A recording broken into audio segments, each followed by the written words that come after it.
Hey, what's happening, everybody? It's Tuesday. You know what that means? It's time for action. It's me. I'm a man of action. I'm an expert in the action sciences. Jeff Gerstmann. I'm here to host this week's installment of the Jeff Gerstmann Show. Thanks for having me. It's a pleasure to be here on the program. And what a program it is, I'll say. We talked about, there was a bunch of filthy talk before the show started in the chat, and I can't, it is poisoned my head with this filth, with this dirty talk. I'm going to try to cleanse that and move forward. Hi, it's what's been going on around here? It's raining again. I don't know. We've got another flood watch here in Southern California. They're saying like, hey, if you still have a lot of snow on your roof, which that's not here. It's gonna rain a bunch, and that's gonna make the snow even heavier. So your roof might collapse. Tee-hee-hee. Just like it's fucked. It's bad. There's a lot of real worry, I guess, in the vicinity as we're kind of under this flood watch. But it's this part of Southern California that I'm in is not necessarily going to have to deal with that. So we're just here. It's wet. We're just here. It's wet. That's the show's motto. What else is going on? The new episode of Game Boys to Men hit last night. If you're on the Patreon, then you've got access to that. If you're at the appropriate tier, if you're tiered up, that's good and ready to go. That was a fun one. Glenn and I talked with Dan Amrich, who you may know from, Game Pro, where he was Dan Electro, among other things.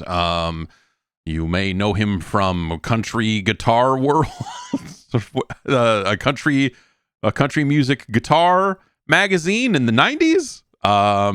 You may know him from Activision, where he was one of Swords, and they tried to do a Major Nelson type thing with him some number of years ago. I remember that. You may remember him as the guy with the bunny ears, who's the unlockable character in NBA Hang Time. So we talked with him. He's had a long, crazy career, bopping around in game journalism for years. And he's over at Digital Eclipse these days with, Chris Kohler and Drew Scanlon. I don't know if you heard of this. I don't know if you know this Drew guy. He's the charity bike riding guy. That's how he's best known, I think. It was an awesome conversation because Dan is one of those guys that, like I said, he and I have been around for a lot of the same time, and it was like we always kind of knew each other, but never really had a good long conversation. And so, like, years later, to be like, we were both there for a lot of the same crazy stuff around this business. It's a fun conversation. Maybe there's a couple of people I feel like maybe we talked a little bit of too much mess about and perhaps named names, but hey, it's a really fun conversation. So check out that episode of Game Boys to Men. It is on the Patreon. There's a story that did not get told. Anyway, we're gonna have that Dan back because we really only scratched the surface on the Game Pro stuff because there was so much other stuff that he's done. And he is the only other person in the same position. So I was at one point faced with they said I could have my face in NFL Blitz if I sent them photos, and then I froze up and didn't send photos. Dan went the other way with it and sent them photos to be in NBA Hang Time before Blitz came out, and so it was a fascinating discussion, because we we took slightly different roads on that for the same anyway, so that it's an interesting conversation around all that stuff as well, because I should have probably done that. But what are you gonna do? My teeth, man. Hey, I have been for the past, let's call it 20 weeks, I think, or somewhere in that range. I've talked about it before. I've been wearing like the like clear plastic. These things are going to move your teeth around and do all this stuff. And I signed up with a new dentist, and they kind of sold me on them right away. And then over the course of time, I was like, I don't know that I like or trust this dentist. It's a super weird. They just spray liquid on. They say, you got a cavity up here. We're going to spray it with liquid. And I'm like, you're not going to fill. Okay. Is that what we do with cavities now? Is this newfangled technology? And they're like, yes, it's good stuff. I don't know. It's weird. They're weird. You can't get people on the phone because they're like a chain, sort of. They have a handful of different offices around the region, and so that's strange. Anyway, point being, I got locked in. Like I'm not going to change dentists in the middle of wearing these aligners and doing everything. It is done. It has moved my teeth, man, for sure. It has moved them around and did basically as advertised, but I got to the end of it where like I had 10 different aligners, and so every 2 weeks I would take pictures of my teeth and then send them off in an app, and then the app would come back and say, you're ready for the next set. And then I would move them for another 2 weeks, and so on and so forth. And I got to the end of the line with it, and it's like, okay, cool. Keep wearing the last one for 22 hours a day. That's going to be your first retainers. I'm like, wait a minute. What is that? Wait. I remember hearing at the end of this that it was going to be like, hey, there'll be like a retainer situation, and maybe you'll wear that at night or something like that. And you'll get another, there'll be another thing. That was what I was told early on. But now it's like, yeah, these plastic things, just keep wearing them. I'm like, I'm not gonna. What? And it didn't end up, the thing and this is on me, honestly. The thing that got me interested in the process, and I'm sure I will go, because now I have to get a hold of my dentist, which is the part that sucks, right? So I have to like get a hold of them, and be like, hey, they told me I'm done and I'm ready for a retainer, and they'll go, okay, can you come in, or what do you, I want to wrap up this part of it and then go to a different dentist. And then since I'm in the middle of this plastic tray stuff, I want to finish that up before I go and change dentists. Anyway, we'll see. I don't know. That's my thinking right now. Point being, I'm like left in the lurch yet again, where now I have to try to get a hold of my dentist. I've got a phone number for a guy who I don't think works out of the office that I go to. Then he's been the guy I've been talking to book appointments around this stuff. The teeth cleaning stuff, that's a different person, but I got to get a hold of my guy. Hey, tooth guy. I'm out of plastic trays to wear. What do we do next? And then he'll call me back and be like, "Hey, why don't you go into that office on like Wednesday or something?" I'll be like, oh, "Okay." So it's just a weird. I don't know. I like calling the office. Someone picks up the phone. You talk to them. You say, "What do you got?" And they say, "How about you come in about 3 months?" I'm like, "Word." And then I go, and then the person I talk to on the phone is probably sitting at the desk, and I go, "Hey, yes, let's do this." Instead, it's a whole weird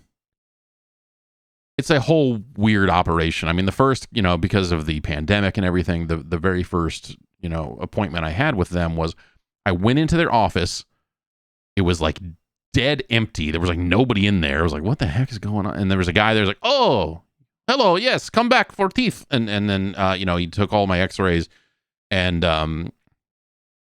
then I had a Zoom call with a dentist, and like there was like 3 people on this Zoom call to like look over the X-rays and go, yeah, looks good. We can, and they're like, we could move your teeth around with this plastic stuff. I'm like, sure, let's do it.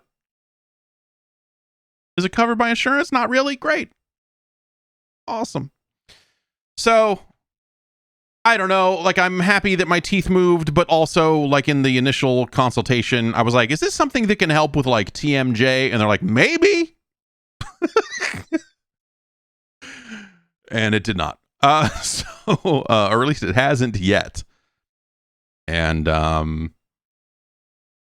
so I don't know. I would like it for my jaw to stop popping. I think that would be cool. Like the teeth thing is fun, and like cosmetically, I'll say it looks a little better than it did, and that's neat. But and I had a rough situation with braces when I was a kid, and so this kind of undid aspects of that, and so I'm sure I'll get a night guard or something weird like that, and or that doubles as the retainer. And it has been nice to wear these plastic things for all this stuff, and not be grinding my teeth at night.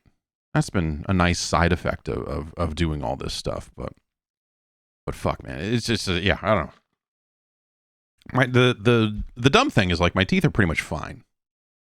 It's not like this sounds like I'm talking like a bunch of dental work, like my mouth is a mess. Like, no, that's, there's one small cavity up in here somewhere that they shot some kind of solvent. I don't know what they fucking put on it. They're like, we're gonna spray it down. Word. All right. I was excited because I'm as a fan of technology, which is like a dumber, like is like, I feel like that's a really dumb, like every passing week saying something like, I just, technology, the advanced technology, I'm a fan of the new stuff, seems like it is just an increasingly dumb stance to take. I don't know. Yeah, these self-driving cars that are in beta but are out on our roads, all for them. Spray down the teeth. The old shit is broken. Long live the new dentistry. I don't know. So I don't know. It seemed like a neat idea at the time, and now I'm like, I don't know that this whole situation has been so strange that now I don't know that I trust anyone involved in any part of this. So I don't know. Like I said, my teeth are pretty much fine. And they moved around, and now they feel weird when I close my mouth because my bite is different. And that's been weird. It's weird. The whole thing's weird. Sometimes I just want to say, like, knock out all my teeth and put in new ones. But also, like, I think... So now I wonder, like, if I want to get TMJ dealt with, am I going to have to, like, show up and be like, go to a doctor? I don't know who you go to. Because a doctor will say, like, nah, man, we don't deal with that. And then a dentist will be like, yeah, we can... maybe. Yeah, sort of. Like, are they going to have to break my jaw and wire it shut to fix the TMJ? And then I got to go find me a jaw guy. And then after that happens, is that going to realign my teeth in a way that I have to go get these fucking plastic things again and do it all over again? Because, like, we fixed your jaw, your teeth don't line up for fucking shit anymore. Like, awesome. Like, oh yeah, I don't know. It's a whole thing.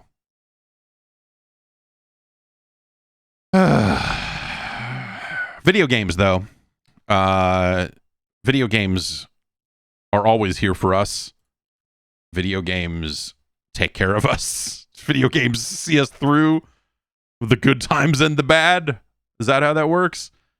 I don't know, this is dumb, but I continue to play old Call of Duty games. They released 3 of them on Steam.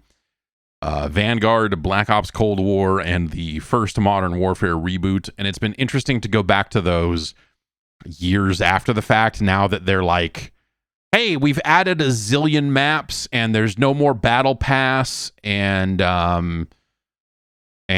all this other stuff is in, like everything is there. So it's been like I've been playing those instead of playing the new Call of Duty, which I unlocked the crossbow in that. And it's been interesting to go back to those games. And I wonder what the makeup is of those player bases anymore, because it's still all cross-play. It's still all people that are playing the games across PC and console and everything. They just released them on Steam. They're not on PC. They're no longer exclusive to Battle.net. There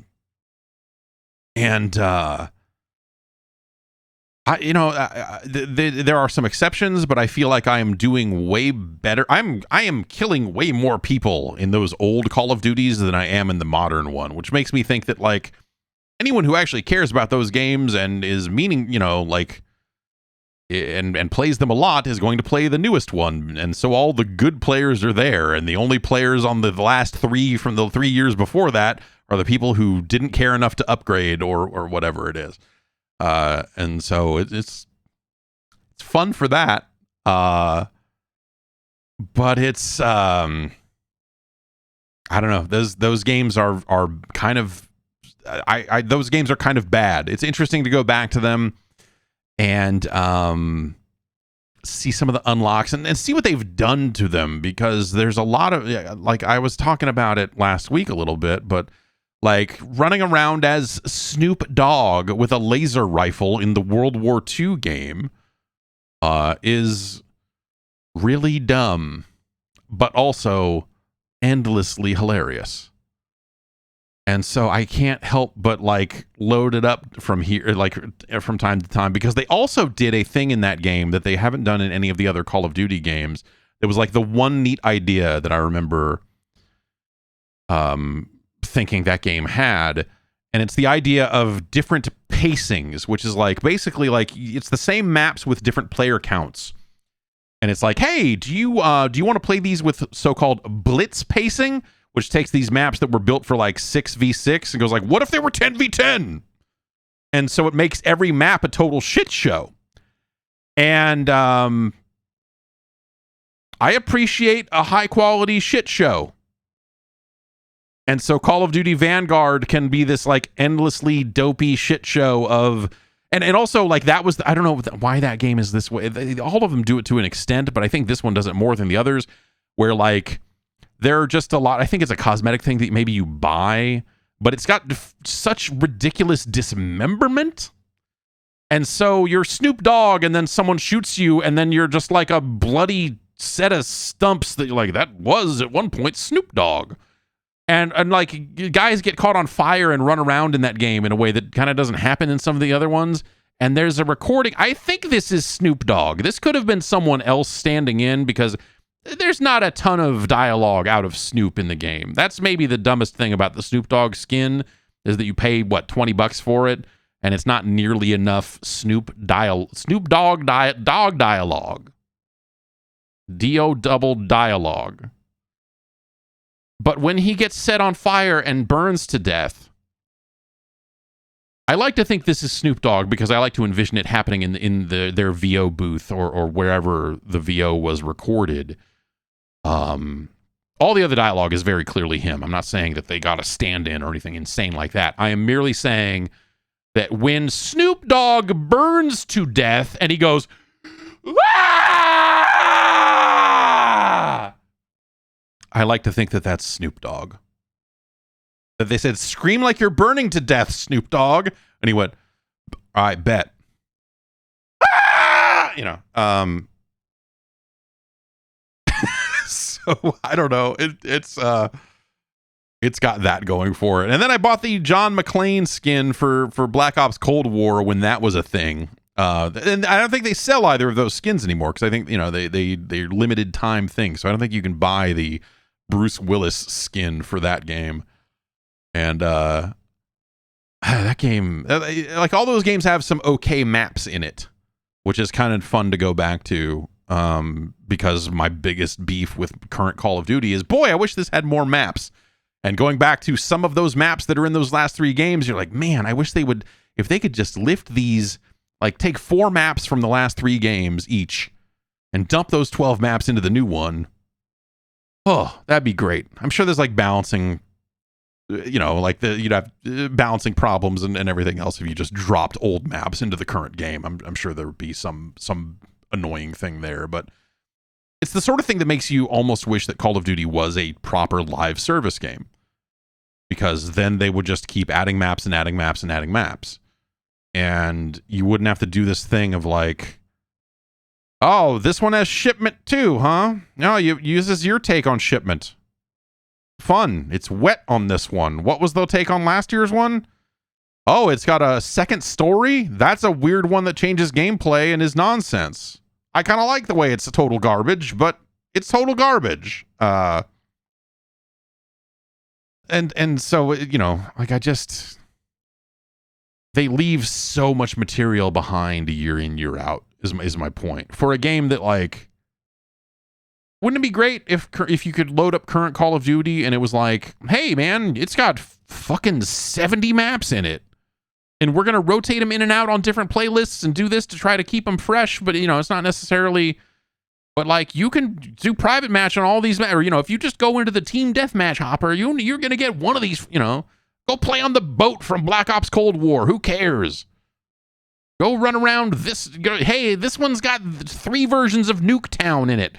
Like, basically, like, the Thug Pro of Call of Duty. Like, let's make that. That's something that all these guys that are doing, like, their, custom dedicated servers and to play, like, because you can download weird software that makes it so you can play, dedicated servers for, like, Modern Warfare 2, the old one, and Call of Duty Ghosts and some of the, and I went back and played some of those, and they're hard to go back to. Advanced Warfare is a game I loved. A game I love.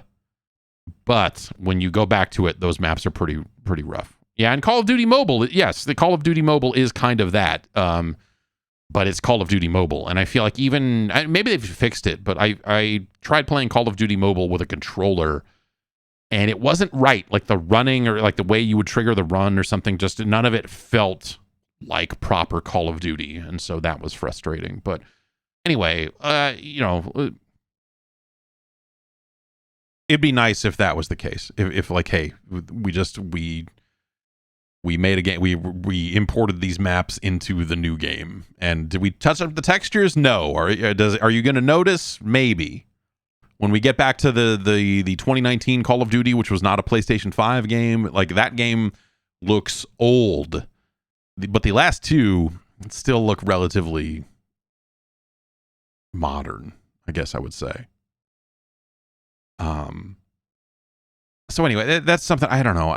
That's something I've been fucking around with just as a, like, sometimes you get to the end of a day and you're like, I'm thinked out. I can't think. My brain don't work no more. I got to sit here and do the dumbest thing I can possibly do. And what is that? Watch Snoop Dogg burn to death and scream over and over again. It's that simple. Some nights you're like, I can't. I don't want to function. But of course, that's not the only thing I've been playing. I was we streamed it a couple weeks ago now, and I forgot to talk about it last week, but Destiny 2, Lightfall came out, and I was very much looking forward to Lightfall because I feel like when they do their big paid expansion, typically it is a big crazy thing, and it's where they kind of make a good number of changes to the game, and a lot of the things that they said about the game in the run up to the release of Lightfall was like, oh man, we're doing all this cool stuff, and we're adding loadouts, we're doing that, and for players that, we're redoing some of our onboarding to make a little more sense for returning players, and they said a lot of things in there that made me think like, oh man, as someone who checks in on Destiny once per season, They do their big expansions, but they do seasons around the edges of that. And I'll play a few hours of it every season. And if it grabs me, I'll play a lot more. And if it doesn't, I'll kind of go like, oh, well, all right, well, whatever. And those seasons start to run together because they all feel the same. They all feel, at least as a fairly casual Destiny 2 player, it's always like, here's a mission and it's really cool looking, and then you get dropped into a thing and there's an upgrade machine, and the menu for this thing looks exactly like the same menu from the last one, only this one you're forging weapons, and this one there's just like the differences around the mechanics and the differences around the kind of like you need to get this upgrade currency so you can use this season's upgrade currency to upgrade this season's weapons on this season's upgrade machine. And it just felt like that some of that stuff kind of got rubber stamped season to season a little bit. And so with Lightfall coming out, I was like, this is going to be obviously a much bigger change. And, some of the stuff they're saying sounds very exciting. And I'm very excited. And I got very excited about the release of Lightfall. And then I fired up Lightfall and played it. And after about a mission and a half, I was like, I do not like this. This is the structure of the campaign was such where I finished what was basically the second mission of the campaign, and my character was not high enough level to do the third mission of the campaign. And so basically it was like, get out there and fucking grind it out, fucker. Here's a mission we think you should do to reach the power requirement for the next mission. And it broke me because that's happened before, and I was like, man, I don't want to do this. I don't want to do this. And it's like you run around a new public space that has public quests in it that are identical to the public quests that have been around in that game for a very long time. And stuff like the loadouts and stuff like some of the things that they added that sounded cool on paper really feel like they're built for players that are closer to end game, closer to raid ready. And as someone who was still like on the leveling curve where like every 5 minutes I'm finding a new piece of gear, the loadouts aren't really built in such a way that handles that. That is great for that. There's still kind of some clunky aspects of that. And but yeah, this is I guess like it's my fault in some ways for expecting them to make grander changes to it than they did. And some of the stuff they said about it, they did it, and players seem happy with certain aspects of the gameplay tweaks and changes around armor mods but like, again, hitting a big roadblock like that where it's just like, and then like complaining about it and having people like, well, if you were playing the campaign on the legendary difficulty, that wouldn't happen. Like, okay, go fuck yourself. Like, well, I'm not doing that, so fuck off. Like, Jesus Christ. So it was really unfortunate. And I think the story stuff started to flag a little bit for me in a way that I was like, I don't know. And then, so I reached a point with it where I'm like, you know what? I'm done. I think I might be done with Destiny. After all these years, I uninstalled it, and Destiny's a game I left installed for, even like I said, even as someone who only played it here and there and once every few months or whatever, I got to a point with it where I was like, this thing's like 100 and something gigs of hard drive space. Like, I don't like it. It became a much easier decision of just like, I'm just not enjoying this at all, and I'm not willing to do this again. I thought. And again, maybe, maybe some of this is on me, but based on some of the stuff they said, I thought it was going to be different this time, but it wasn't. And so I just felt like lost, and just like, now it's just like, where am I going? What am I doing? Why? And then seeing a lot of the reporting around the later parts of that campaign, basically being people saying like this, I was surprised because people seemed initially very excited about it, and then like a day later, as more and more people were like finishing the campaign or whatever it was, I saw a lot of longtime Destiny players be like, this sucks. Like, this is fucking terrible. Like, they have you on this wild goose chase for this item. The story explains absolutely nothing. And so it's one of those situations where it's like everything is super dire. Everything is like, oh, this is all going very bad. And they did not include a nugget of resolution at the end of it. Instead, it's like, well, you know, this is going to be a full year of seasonal content and so on and so forth. And so, yes, in a year's time, there will be some amazing ending or conclusion or something, I'm sure, where they have to actually make good on some of this and explain some of it. But they apparently don't do that here. And that's like, forget it.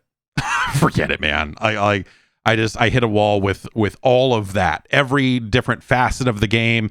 The realization of just like, you know, yeah, I've run raids in Destiny 2 before. I did, I think 2 of them, or maybe I did 1 in Destiny 1. I did Vault of Glass in Destiny 1, and then did 1 or 2 in Destiny 2. I forget. And I, you know, so I guess like I would say like by that token, I've probably played, because I bet like the true casual Destiny player will never ever raid, right?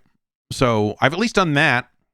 I don't know, you know, that probably counts for something. I've probably seen more Destiny 2 than most. I don't know. And I'm done for now, you know, like I'm open to the idea of like at some point down the line they do something really crazy, but like I can't keep this game installed. I'm not like I did not enjoy anything I saw of the Lightfall stuff, and the way that thing was structured, set against the expectations that I felt were kind of being set by the things they said prior to launch. It was just like, this doesn't feel like it's making good on any of that. Destiny 2 at its best is an awesome video game. I've had some really amazing moments with it over the years, but I can't. I cannot in good faith continue to spend time with that thing. And the good news is I never have to, because every time they release an expansion, they raise you up to whatever they think everyone should be at anyway. So, you know, my Titan was ready to start the Lightfall campaign. Apparently not ready for the Mission 3, but I was at least ready to get going. And so, you know, it's kind of like whenever you dive back in, you can dive back into the current stuff because none of this matters. Your character will always be viable for something, in theory. And yeah, I don't know. So I do not feel good about that game and where it is right now. I'd like, yes, I know like longtime players, they're like, oh man, they've made so many awesome changes to loadouts and mods, but these were systems that I was barely engaging with anyway, as someone who's not getting, you know, like I'm not even like wasting the materials to get this gear up to level 10 because I'm just going to throw it away in 5 minutes anyway. Because like, oh, some new arms dropped. Oh, another set of legs. Okay, well, this is like 20 light higher than what I had. So forget it. Like I don't, you know, like there's no reason to just waste upgrade materials on any of that gear because you're just replacing it all the time. And I'm never going to play enough of it to get back up to like whatever soft cap, whatever, you know, kind of where that stuff maybe starts to matter. So it's just like, I guess. Fucking whatever. And that's I don't know. I'm bummed. I don't like feeling fucking whatever about Destiny because, like I said, I have enjoyed it quite a lot over the years, but I just can't. I just cannot. Played a few other things. Hey, did you know that Dead Cells is an amazing video game? You know, this is, I hate to like, we gotta, you know, like, hey, the hot take. where the hot take zone is open for business here. The Dead Cells, that's a good video game. Thank you for visiting the hot take zone. I went back to it because they added this Castlevania DLC. I finished that game years ago, and kind of just played some more of it after that, but never really went back to it. I know they released a bunch of DLC for it over the years that I never really saw, and so I jumped back into the game and played some more of it and saw some of the Castlevania stuff, and just went on a few runs and unlocked some gear that I had never seen before that had been patched in. Like, that game has a Half-Life crowbar and the Half-Life HEV suit in it, and I spent enough cells or souls or whatever the fuck they are to unlock the crowbar, and it's a really good. And I think they all do this. I don't know. I think this is something that is consistent with the crowbar, but I've only seen one crowbar, so I don't know for sure if it just is a random roll or not. But what they do is, if you break a door with the crowbar, then it, like, every hit crits for the next 8 seconds, which is just a great concept for a crowbar, for that crowbar, where you're like, hey, if you busted something open with the crowbar, now you're going to crit for it. It's just a really nice touch, and that's super fucking fun. And yeah, that was a really cool moment, I guess. But like that, it's just such an awesome looking game. The funny thing is, you basically, what this does is this adds a bunch of new areas to the game, and they are Castlevania themed, with Castlevania music and Castlevania enemies, all kind of drawn in the Dead Cells style.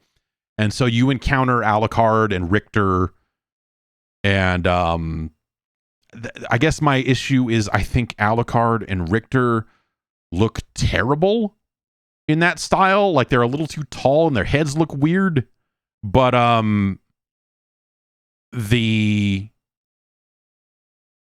other than that, and I think some of the enemies and stuff, like, I think the fishmen don't look as cool as they do in actual Castlevania, I guess, is the thing. And so some of the redraws to go into the Dead Cells style, I think some of that stuff doesn't work. Because generally speaking, I really, really like the way Dead Cells looks and especially animates. I think the animation on the lead character and the main character, is just so expressive and smooth. And, a lot of the enemy reactions by the kind of default Dead Cells enemies and everything. Like, I think all that stuff just looks great. And so I think a lot of the Castlevania stuff, animation-wise, some of it sticks out and feels a little strange. Some of it looks a little weird. Some of it moves a little weird. Because you're kind of comparing it to, like, how they moved in Castlevania and everything else. And the enemies are a lot less fearsome here than they are in Castlevania, I guess I would say. Like, sometimes those fishmen would be a real pain in the ass. You get knocked off and knocked in the water, and you're like, God damn it. And, skeleton throwing bones is there, but he's not a problem, because the John Dead Cells, Jimmy Cells, whoever the name of the lead character in Dead Cells, Joe Cells, is such a bad motherfucker. Like, you roll under that shit, you beat the crap out of them, and you keep moving. You don't have time to mess around. You're just murdering your way through all of these guys. It's really it was the Castlevania stuff, I think, is nicely done. The music is great. It's like nice remixes of some classic Castlevania material, and the environments look good. I think, yeah, just there's some little bits and pieces, like the enemies and some of that stuff that I wish was, like, slightly better. But I'll take it. Like, the important thing is, like, it brought me back to Dead Cells, and God, what a good game Dead Cells is. And there's a ton of DLC and other things that I haven't seen in that game yet. So, as someone who has not played it at all, literally in years, it was great to have a good reason to go back to it. And so, yeah, Dead Cells, you should check it out. Have you heard of this? Have you heard of this Dead Cells? You should really check it out. They've added a bunch of accessibility style options into it as well that'll let you reduce the damage you take and enemies, so you can make some pretty dramatic adjustments to the game's difficulty, which is fun. Yeah, so I think it's a very approachable kind of that type of 2D side-scrolling rogue light run based thing, and so on and so forth. All the whatever other words we want to attach to that genre. It's a hell of a game. You should give it a look. Let's see. I also checked out Time Wasters. This is in early access. We talked a little bit about this during the big Steam demo week because it was one of the demos featured there. And Time Wasters is the next game from the developers of Time Clickers and Time Warpers, which are idle games with action components in them. And so Time Clickers is kind of a static first-person shooter.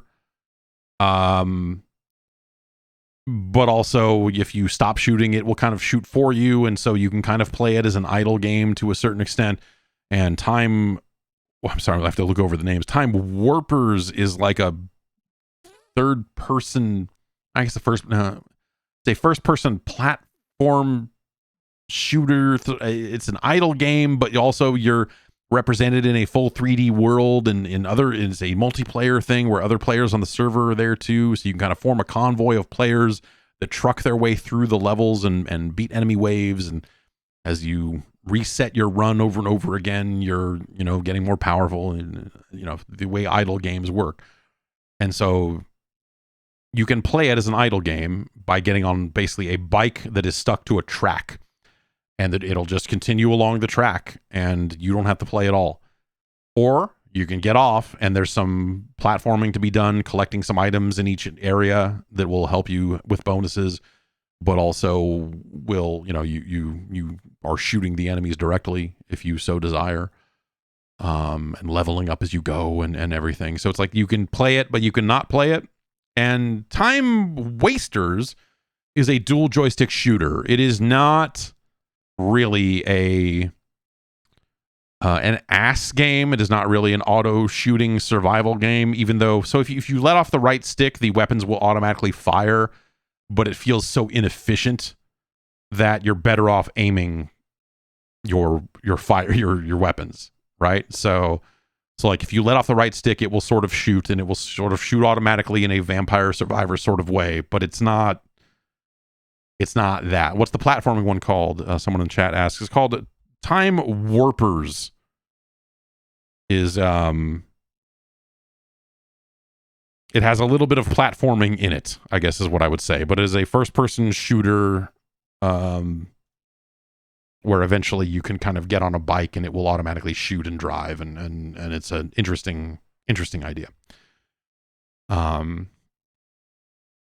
yeah, Time Wasters is a run-based dual joystick shooter, and so you're just kind of playing it over and over again and unlocking. You're getting materials you can use to spend on permanent upgrades the same way a lot of rogue light games work. And the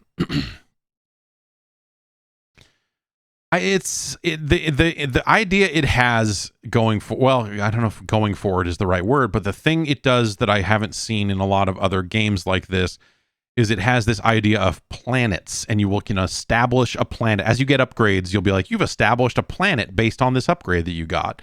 And these are physical locations in the world that just appear, and some of them are already there at the start of the game.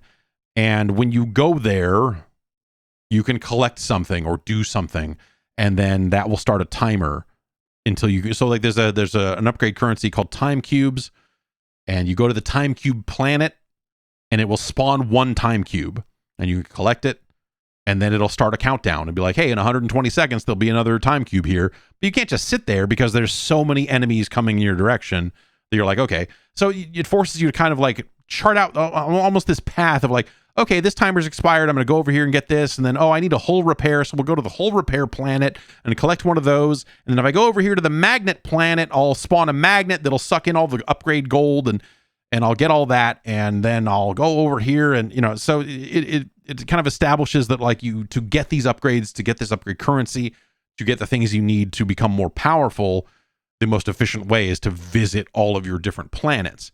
Then there are planets that just issue attacks. So like if you're being chased by enemies that you can't defeat, if you have the like Nova planet established, if you fly near that planet in the radius of that planet, and again, this is a 2D top-down game, so the planets are just like in the background. It's not like you're flying around them in 3D space or anything like that. But basically, when you cross the barrier into that planet, a big wave will emit from it and wipe out all of the enemies like a big smart bomb. And so it's like, hey, these enemies are really tough. I'm having trouble beating them. But if I can get over here, I can kill them all, and then they'll have a little bit of breathing room to go get this next time cube. And so that's kind of an interesting idea for how you move around a level compared to a lot of these other games that are going to be like, it's just an infinite level in every direction, or hey, it's a small arena. This kind of splits the difference. It wraps around, and it's an interesting idea where you have to kind of figure out a way to get from point A to point B safely, and collect all your stuff as you go. That said, the action of it, the shooting of it, there are too many situations where you find yourself like a little underpowered for certain types of enemies. And I'm sure some of that is to fuel the idea of like, you need to run to this planet and let the turrets at this planet take care of them. But I'm just not enjoying that aspect of the game, because it'll lead to a situation where like you get to the first boss in Time Wasters, and you're just not equipped to beat it. And when you get to a boss, it actually closes you into a smaller version of the arena where your planets might not be in there, and so you can't necessarily do any of that, right? So it's a frustrating time with some runs where you're like, oh, I didn't get the drops that I wanted to become powerful enough to beat this first boss, and so it's a hassle. Like if I grind it out for a long time, I'll still win the fight, but it just turns it into a hassle, and that's a little frustrating. So, and also, like, I guess I'll say Time Wasters is functionally very different from the studio's previous work. It's a lot different from Time Warpers and from Time Clickers and from even Time Rifters, the first one of these that this studio made. And so it's not really an incremental game. It's not really an idle game in any way. It has some shared concepts with upgrade currencies and a few things like that. But I guess I like those other games, and I like the idea of like, what if we what if we had a whole incremental idle mechanic here on top of everything else. That might be kind of neat, but yeah, not really a great. Yeah, I don't know. It's in early access, so we'll see as it continues to evolve. But I guess I just I'm wanting a little more out of it. The last thing I'll talk about game-wise this week before we get into the news is Caverns of Mars Recharged. I have probably spoken at length about a lot of Atari's efforts in this vein, where they have tried to reboot a wide number of their old games. They did a Centipede. I think they did a Gravatar. Sign up for your Gravatar today. Let's see if I can find the list here.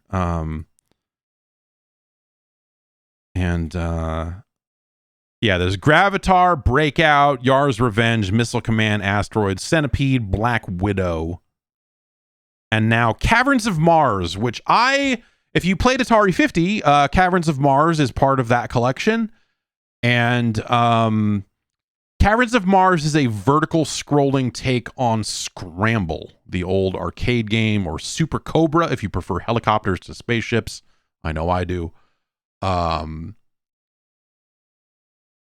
And so it is you are vertically scrolling down. There are missiles kind of shooting in your direction. Basically, the idea is you're going to get to this bomb and then get out. And so as you're heading in deeper into the base, there are all these obstacles and different stages in your way. And then you get to the bomb, and that starts a timer.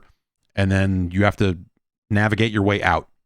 And it's a straight shot, but there's obstacles in your way that you're kind of dodging in this vertical scrolling thing in the cavern of Mars, presumably, that you are stuck in.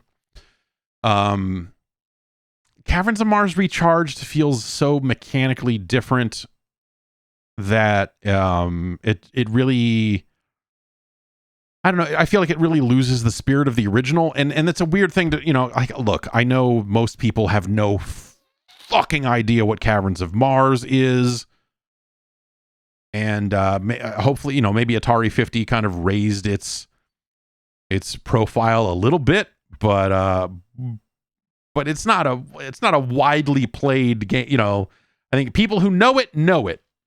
If you played on games on Atari 8-bit, like the home computers, like the 800, then Caverns of Mars was a fairly legendary game for that platform. However, not a game that is getting a lot of airtime or a lot of play these days. And so it's a weird one where it's like, okay, no one knows the Caverns of Mars name except for people who have a weirdly specific love for that game, and Caverns of Mars Recharged is only superficially like that game, and so it kind of doesn't work. It's a game where you're juggling. It is a run-based game, and so you're kind of juggling. You're picking up different weapons, and as you collect items, that gives you more fuel, so fuel is a concern.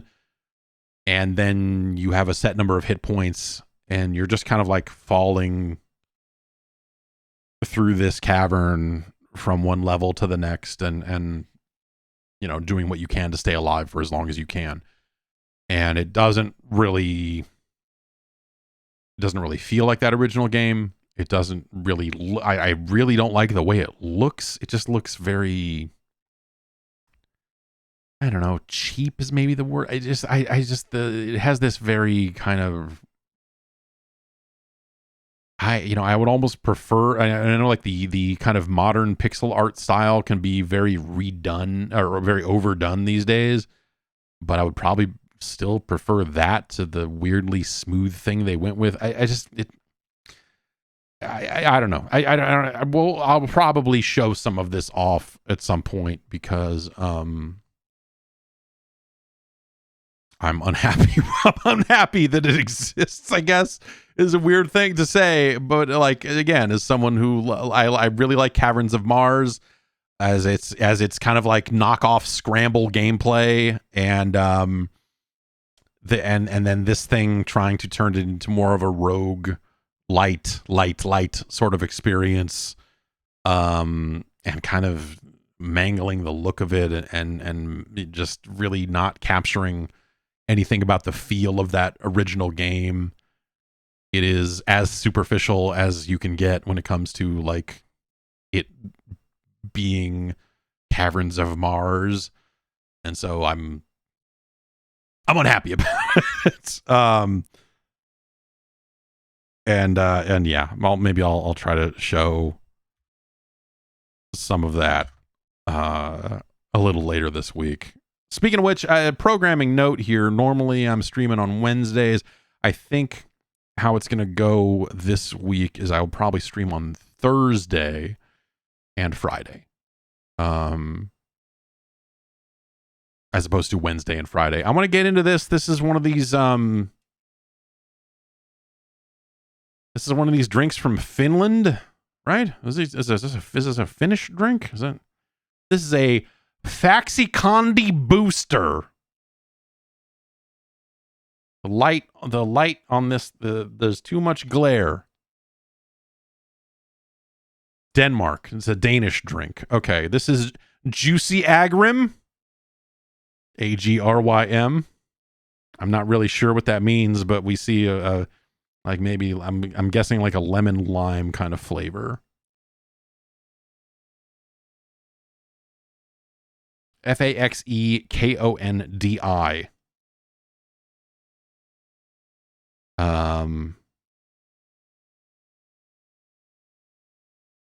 Yeah. So we opened these up a couple weeks ago.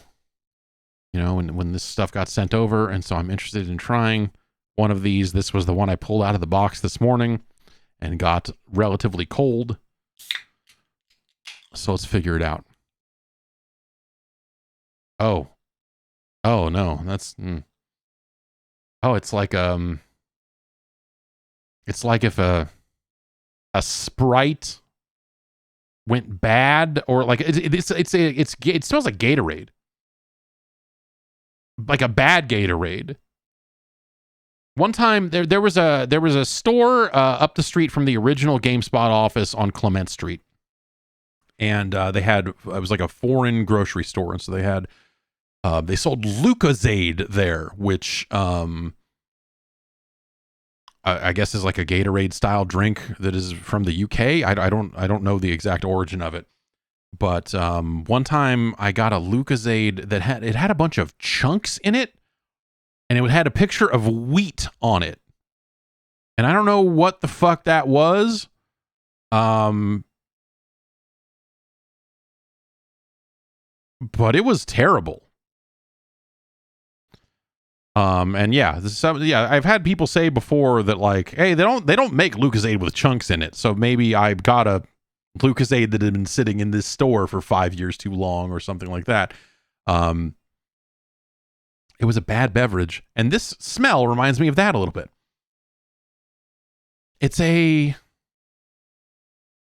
Did I chew down the bad Lucozade? Yeah, I mean, I don't think I finished it, but I did have probably a good chunk of it. The Lucozade energy drinks are great. This is before energy drinks existed, or right around the time that I guess that they were starting up, really. But this is before Red Bull was a thing in the States. This smells kind of, yeah. It's very citrusy, but also there's something bad going on. It's like a bad citrus. It's like a spoiled citrus.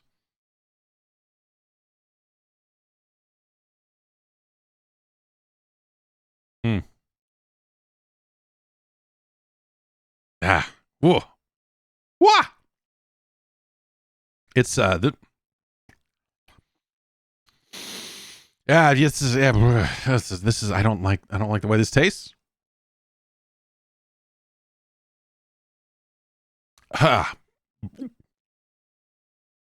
It's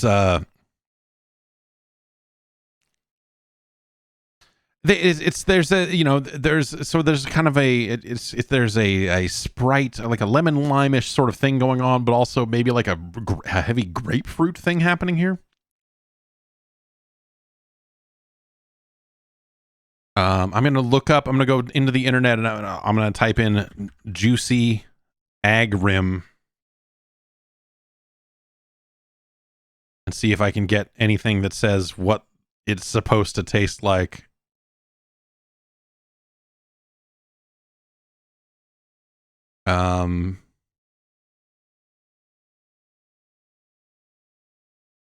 I don't know. This is not. Yeah, grapefruit. Yeah, the grapefruit flavor is very strong. I'm on some Danish website now where I have to enter my birth date before it'll let me in. I accidentally typed in that I was born in the year 3122 in the 45th month of the year. This is not going to fly.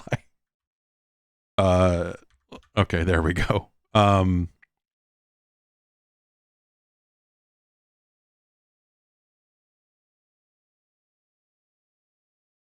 Citrus Frugter.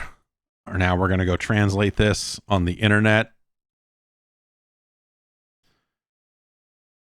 Faxicondi's Boosters answer to a lemonade, a flavor combination of different citrus fruits and added 12% fruit juice. Juicy Agrim is the taste of summer. Tastes like a Fresca, like a little bit, but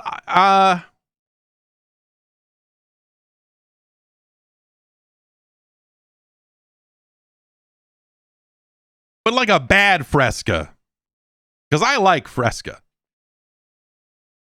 And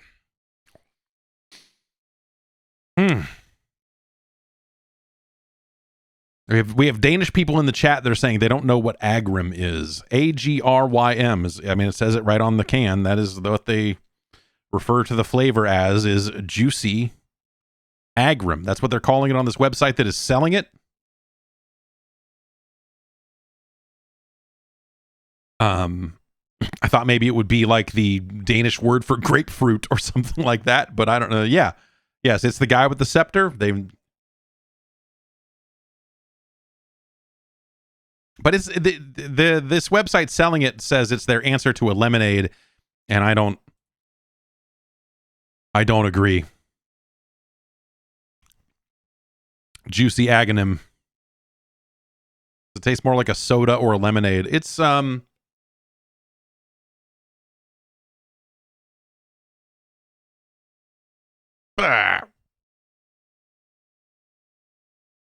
this is Yeah, yes, that's what we're learning here is that Europeans don't know what lemonade is. This is harsh, man. This is my tongue feels bad. My mouth doesn't want to have any more of this. My stomach is starting to feel a little strange. And I'm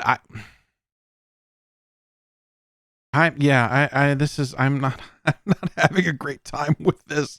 I'm going to translate some of the nutritional stuff here. 0 grams of protein. And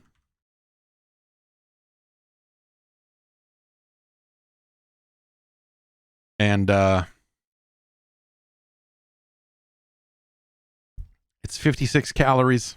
So I'm going to say that qualifies as a low calorie beverage. Oh God, it's getting warm in here. My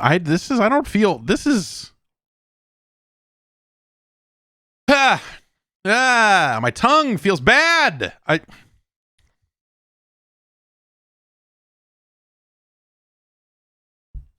Oh, it's still bad. This is.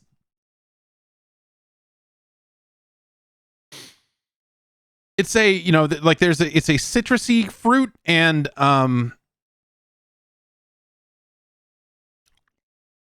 it's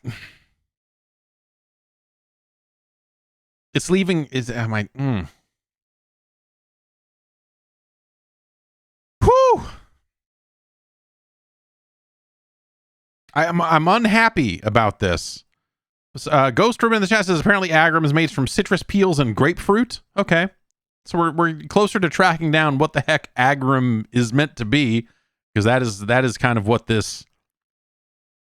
Apparently, agrims, which sounds the same, is Italian for citrus fruit. So yeah, it does just kind of have a generic citrusy kind of flavor to it, but like it feels like it's gone wrong, or there's just too much. They went too heavy on the grapefruit, and then also it's bad.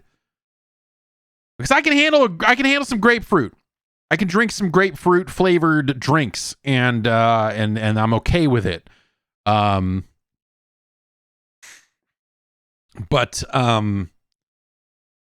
this is a rough one, man.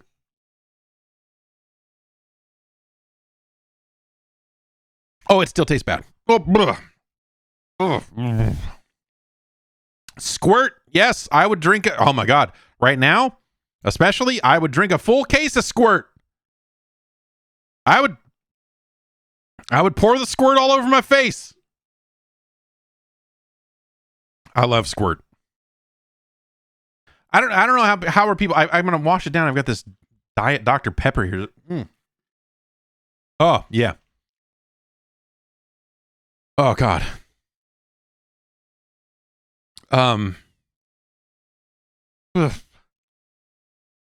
How are people finding Squirt these days? That's what I want to know. How are new Squirt drinkers created?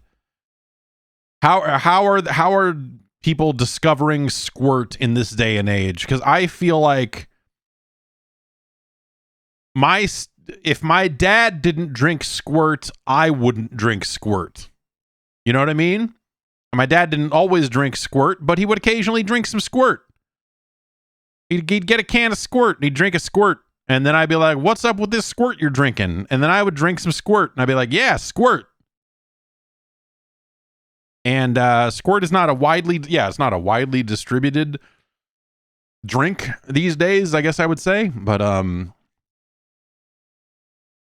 yeah, how do we get? I think Ruby Red Squirt is not nearly as good. I don't like it. But I love Squirt. I just like Squirt. I like to drink Squirt. It's delicious. The Squirt is delicious. But yeah, I think if my dad didn't drink Squirt, that I would have never thought to ever buy a Squirt. I would never have been like, what's this Squirt all about? Let me get some of this Squirt. I just don't think it would have happened. And so that's what I want to know is how do people encounter and discover Squirt these days? How are, again, I'm not out there encountering Squirt marketing. No one's marketing Squirt to me.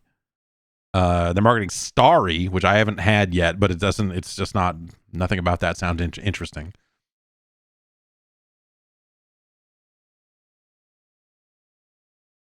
It's still bad.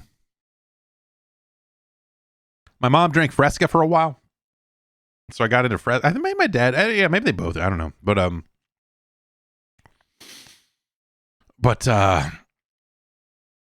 yeah, Fresca's good. I like Fresca. I like Fresca just fine.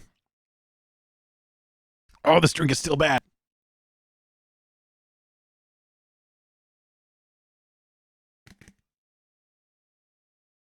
Oh, and it's gone. Okay, there's a lot. Fuck. Okay.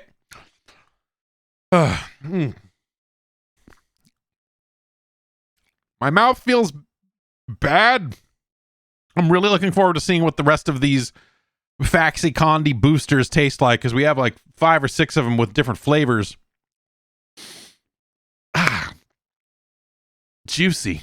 Agrim. God dang. That's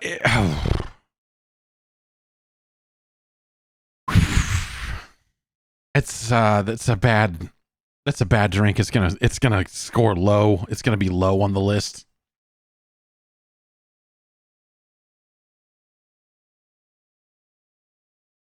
I'm gonna gargle with Diet Dr. Pepper, okay?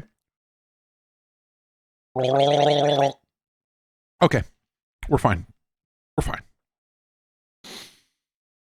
We're back in it. Oh God. Okay. That's I'm sure there are people that like it. I'm sure there are people that like it, that love to drink these.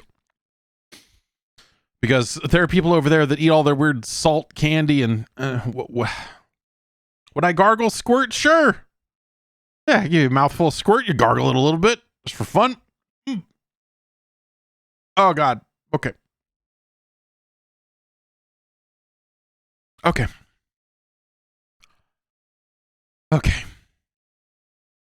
I would like to know how much caffeine is in this, but I don't know how we're going to find that out. A lot of vitamin B6 and B12.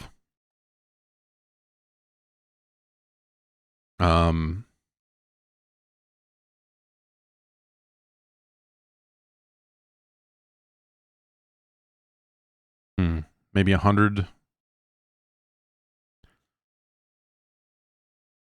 Okay. I'm gonna look. Okay, everything's fine. We're all fine. Everyone's good. We're all good.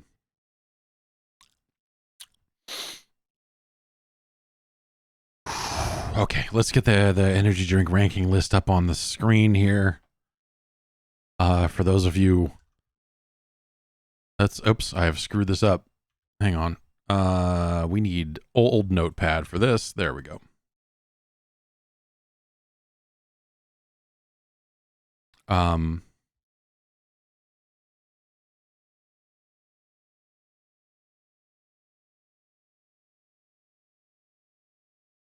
We have 85 drinks on the list. Number 1 is still Rockstar Zero Fruit Punch. Number 85 is G Fuel Tetris Blast. Every other drink we've tried is somewhere in the middle. And I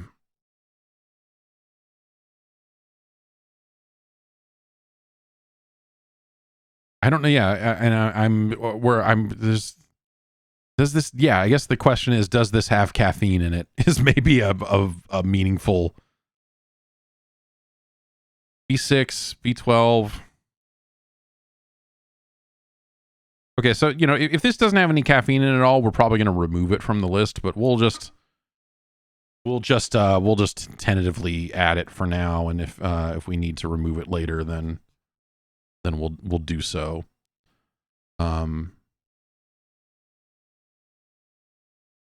Shrinking this window a little bit so that we can see the full list. Okay. This sucks. It is one of the worst things I've ever had, but it's not. I mean, you could do worse. It's not G Fuel Tetris Blast bad.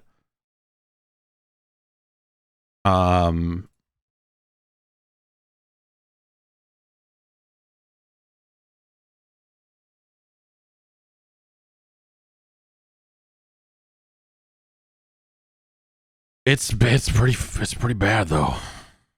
It's pretty bad. And so it is our new number 85. Second worst. Second only to G Fuel Tetris Blast, which is straight up poison. Like it is. The Tetris is rough. I had 2 cans of it of Tetris Blast because I thought I needed to double check, and also because when my wife bought them, she bought 2, and so we had a second one here, and I was like, well, I gotta make sure that we're trying to peer review, try to check this out and make sure it's okay, right? So it sucked. Tetris Blast tasted like it was. Yeah, it was like a full-on bad chemical nightmare. It was a rough time for everybody. Anyway, that's enough of that. Why don't we get into the news? My stomach feels bad. I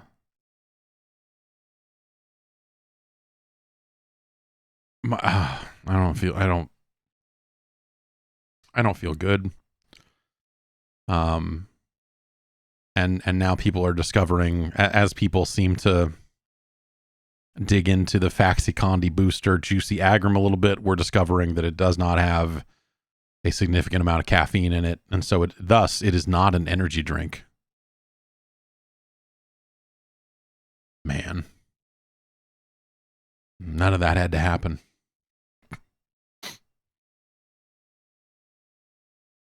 Ugh. Like my mouth still feels like puckered. The inside of my mouth, though, not even my lips. Like the inside of my mouth feels,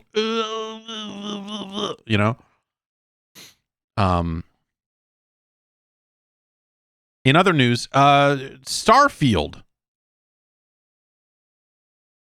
is coming out in September. They went ahead and gave that an actual launch date. That is September 6th. Man, my mouth. Blah. Yuck. Okay. We need to. Some water over here. All right.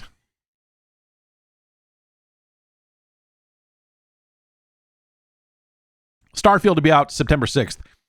This is technically a delay because the last thing they had said about a release date for the game was that it was going to ship in the first half of 2023. Maybe this is just me, and some people were like, I'm angry about this. And as for me, speaking for myself, I am like, until they say an actual month and day and year, I kind of any window, so, that this is gonna be the first half of this. I it's hard for me to like get up in arms about a delay. It's hard for me to get up in arms about a delay, period, honestly, because this game should ship and be good. I think that would be cool. I think it would be cool if Starfield came out in September and worked and was functional and did the things that you expect it to do, and did, and by that I mean work as intended and not break the way a lot of other games from this studio do at launch. And so it's very difficult for me to feel any kind of like, oh, I can't believe, like disappointment or whatever around this. Even though it's technically a delay, like whatever. September is fine. Just have it be great when it comes out, because it is certainly possible that it could be an amazing video game. And so why not try to make it right? But and then if you delay it and then it comes out and it's still broken, well, that's certainly still a possibility as well too, I guess. They're going to have more to say about Starfield on June 11th. Because that is when Microsoft is going to have their big announcements. So it looks like the way they're going to structure this is not too far off from how they've done in past years, where Microsoft is going to have an Xbox Games Showcase on June 11th, and then probably right after that, they'll be like, stay tuned for Starfield, and they'll do a full half hour or whatever it is on Starfield, right? Like that seems like the likely situation. Remember, Microsoft has gone ahead and confirmed that they're not going to be on the show floor at E3 and all this other stuff, but they did come out and say, yeah, no, June 11th, we're going to be talking about video games, and they're basically going to do their version of a press conference, whatever that is now. It is all of my Xbox Direct, whatever, pre-shot thing that they do. I can't imagine this will be a live stage show type of thing, or anything like that. I suppose that's possible, that maybe they even do it in LA or something, but I'm guessing that they're going to record something and press play on a tape and go, here's our announcements, and they're not going to come to LA, and they're not going to do a bunch of big stuff around that E3 window. They may very well actually come to LA, because they were in LA last year. They had they were there around the same time that I was in town in Los Angeles proper to see Street Fighter 6 and Sonic and stuff at Keighley's Summer Game Fest thing. And some of the Microsoft folks were there for that. I believe they were watching but I'm trying to remember if they did their press conference thing live or not. I don't believe they did. I don't remember. It's all a blur. Juicy Agrim has warped, as robbed me of anything that my brain was capable of before. That's all gone now. That's been replaced by something else. So yeah, what do we, that's so that's June. That is still technically in the first half of the year, but that's, Redfall will be out by then, right? Redfall's out in May. Is that correct? Yeah, May 2nd. So that'll be out. Forza Motorsport will not be out by then, right? They've I don't think they've given an updated date on that, so that'll probably be something we see there. And then you wonder, like, gosh, what does Microsoft have?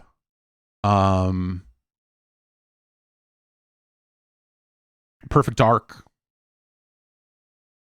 Fable, two games that I'm sure are developing that are the smoothest, very smooth development cycles.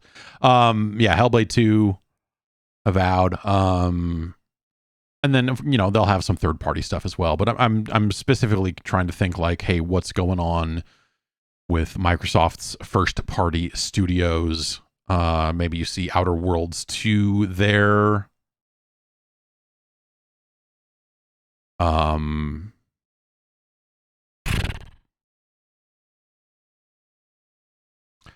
Diet Salt asks, any VR stuff you think? No, absolutely not. No, this is there. I feel like every day that remember that brief window where there was like a, yeah, you know, hey, VR, and when the Xbox One X was coming out, and there was this idea briefly of like, this thing is powerful enough to power VR, you know, this is the whole thing. And that was right around the time that Oculus Rifts started coming with an Xbox controller. And so people were like, well, what if an Oculus? I think I even asked Phil Spencer, like, hey, you know, when can I plug a Rift into an Xbox? Because it seemed like something that was at least being considered at one point. I don't know how widely, but I feel like that decision feels smarter and smarter as every day passes, right? On the Microsoft end of like, no, we're not going to get mired in this, and Nintendo as well. Like, we are not going to waste a bunch of time on all this VR stuff. We are going to not do that. Like, yeah, that seems like, yeah. That seems like a very smart move on their end. Not that it led to them being capable of like shipping more game, you know, gosh, because that's, God, you know, that's, again, we come back to the same talking points, I think, when it comes to Microsoft, and this is the next line in the sand for them, right? This is the next, you know, June 11th will be their E3 level press conference, and this will be them saying, here's what's up. And they're probably not going to have too much more to say until then. You know, you probably get a little things here and there. And, you know, like they just, you know, the Redfall stuff just happened, I think, and whatever else. But like, you know, that will be their next big, like, we're here to push this message forward. Here's what's happening in 2024, and here's what's happening for the rest of this year, or whatever else. And they've got to get it together. They've got to get games out. State of Decay 3, yeah, I guess maybe. Did that get announced? Is State of Decay 3 a real thing, or is that just an assumed? Yeah, that got announced. Okay. 2020, they announced that game. Whew. Yeah. Yeah.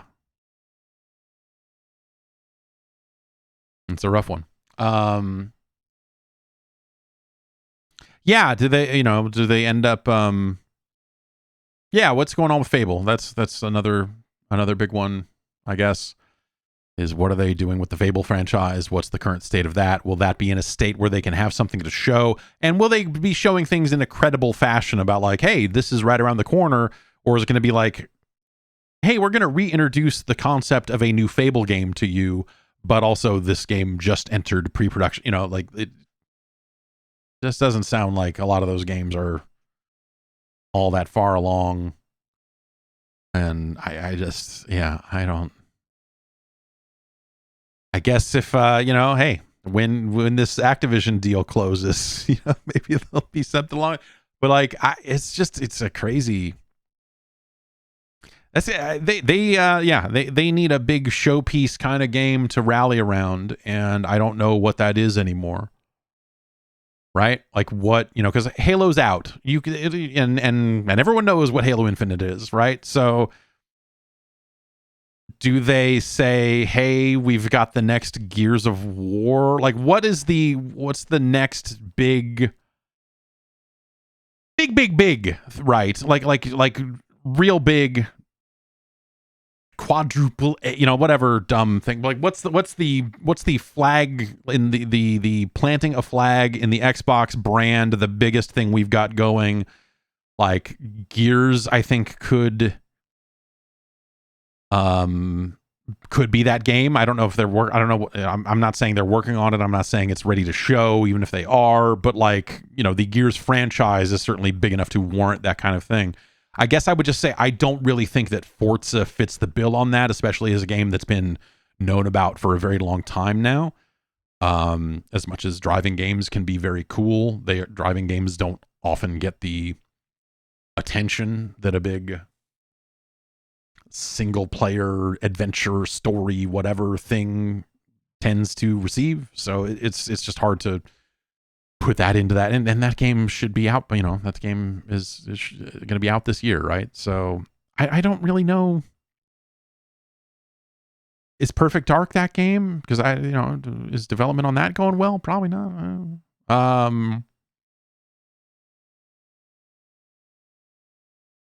Yeah, do we see more of the kind of id stuff? Like, yeah, Starfield fits that bill, right? Like, Starfield is a big thing, but they're already, again, that's a known game. Now they've got a date on it, and they've got a separate event where they're going to show it off. And yeah, I mean, Perfect Dark's not going to be out this year. There's no, that's not going to happen, right? So it's just that, yeah, everything around the Microsoft lineup feels like it is still a mixture of question marks and dates that you don't know if you can believe them or not, and stuff that you're like, this is fine. These are good games to put out, but it's not like, I guess I look at the other console manufacturers and look at the types of things that they put out that, that the world can kind of rally around. These are the sorts of things that Microsoft used to also have on a regular basis. And they don't. They don't have these big flagship releases. They don't have, like Nintendo has, say what you will about the Nintendo lineup, right? Like it's all over the place. Where's Metroid and everything else. Like it's weird. But they are putting out a game in the Legend of Zelda franchise this year, At minimum, there's that. Sony, I don't always love the prestige single player stuff that they're going for. I think it's, it's just like that type of cinematic, that type of like, and you saw some of it going around. There was like the screenshot of the TikTok lady going like, I can't believe video game fans have been hiding these amazing stories from us for so many years. It's like, come on.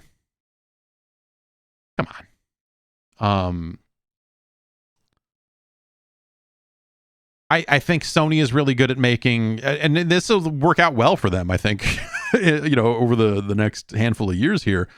Sony's really good at making video games that have stories and cinematic style stories in them that you could do as a TV show or movie, because that is how they structure a lot of those games. That you could take the game part out and it would still tell a story, right? So I don't necessarily think that's an amazing way forward for the business. I don't think that's a particularly interesting achievement. It's that thing where it's like, congratulations on making something that resembles a medium that we're trying to do better than. Not like video games already have the respect of the world in the places that matter, right? So like having narratives that people can go like, this is just a good story. It doesn't matter that it's just a video game. Like, oh, well, thanks.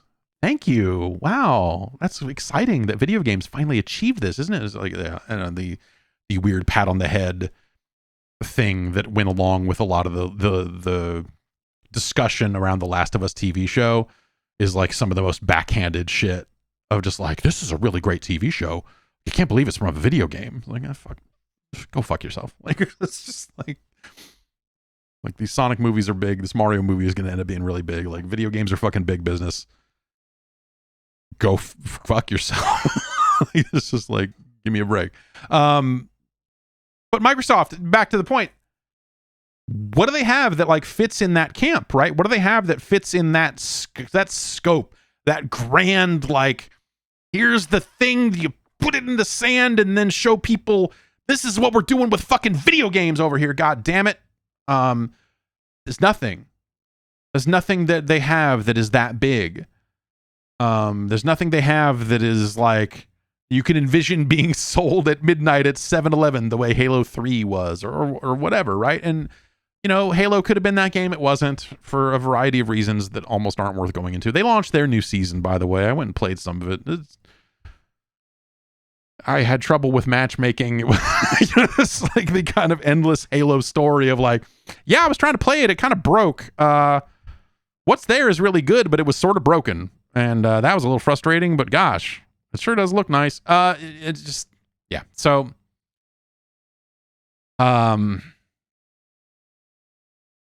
this is the sort of stuff I remember I was on the Video Games Chronicle podcast recently, and we talked a little bit about this from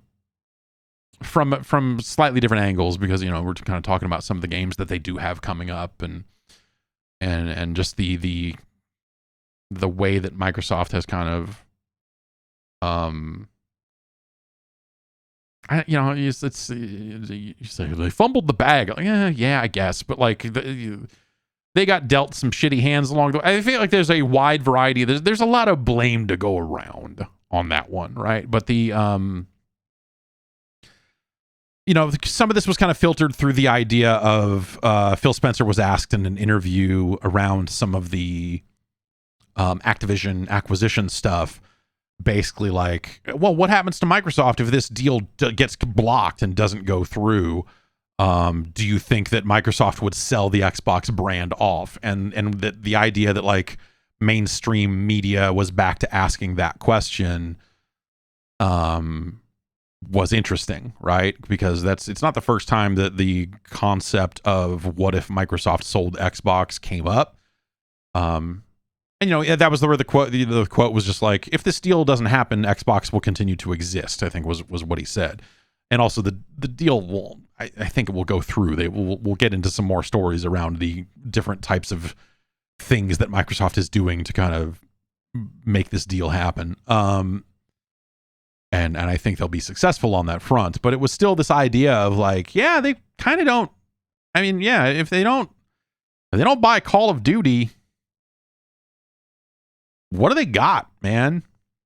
What does Microsoft make on a regular basis for Xbox?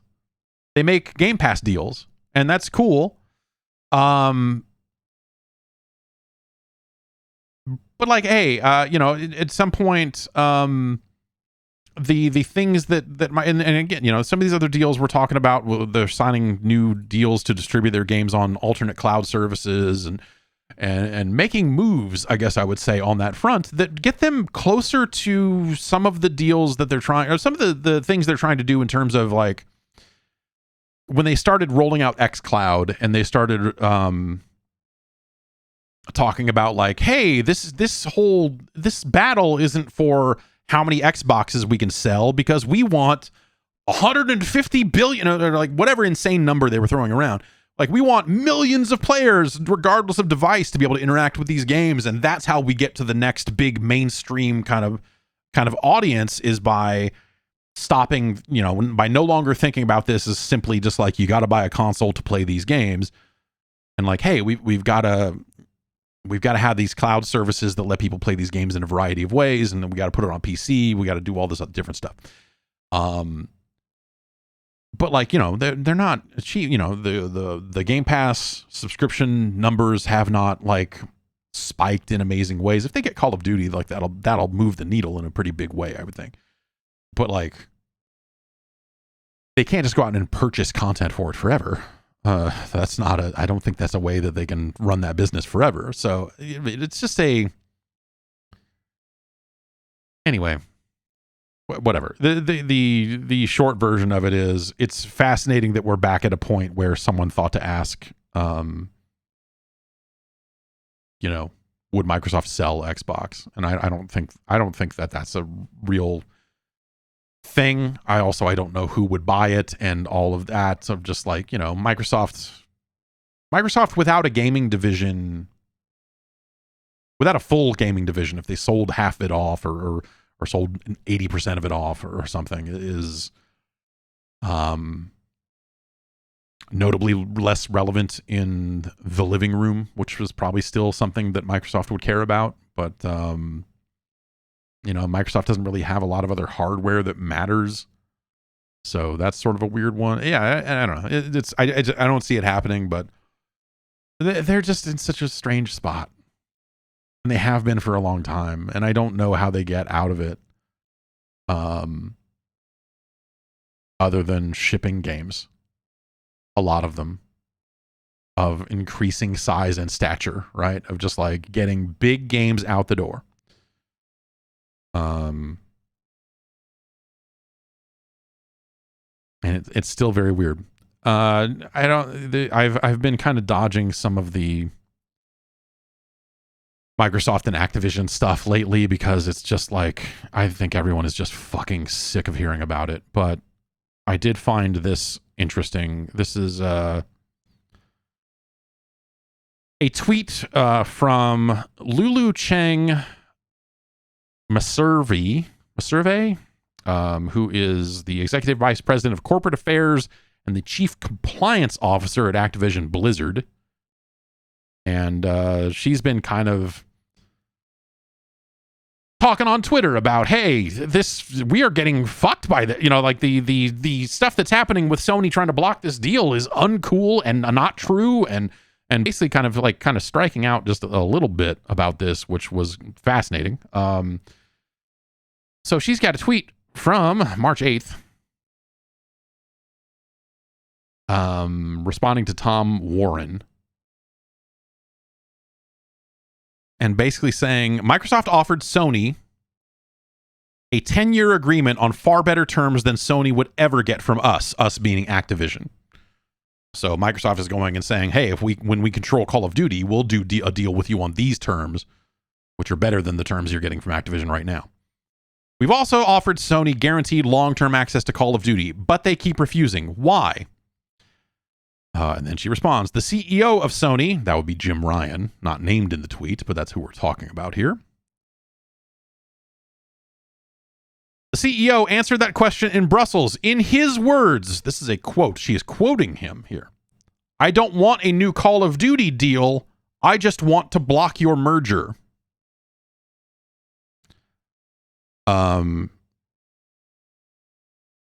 Interesting to have someone just come out and say it, because that's been pretty obvious now for a little bit.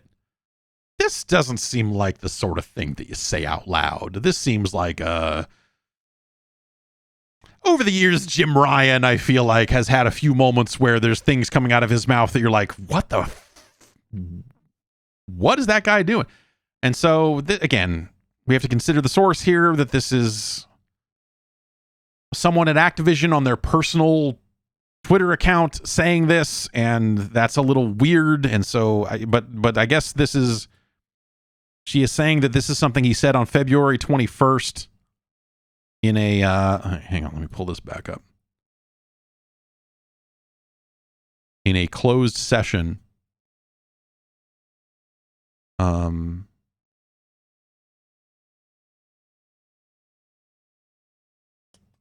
And so I just, what do you do at that point? So like, of course, like this isn't a huge surprise, but also,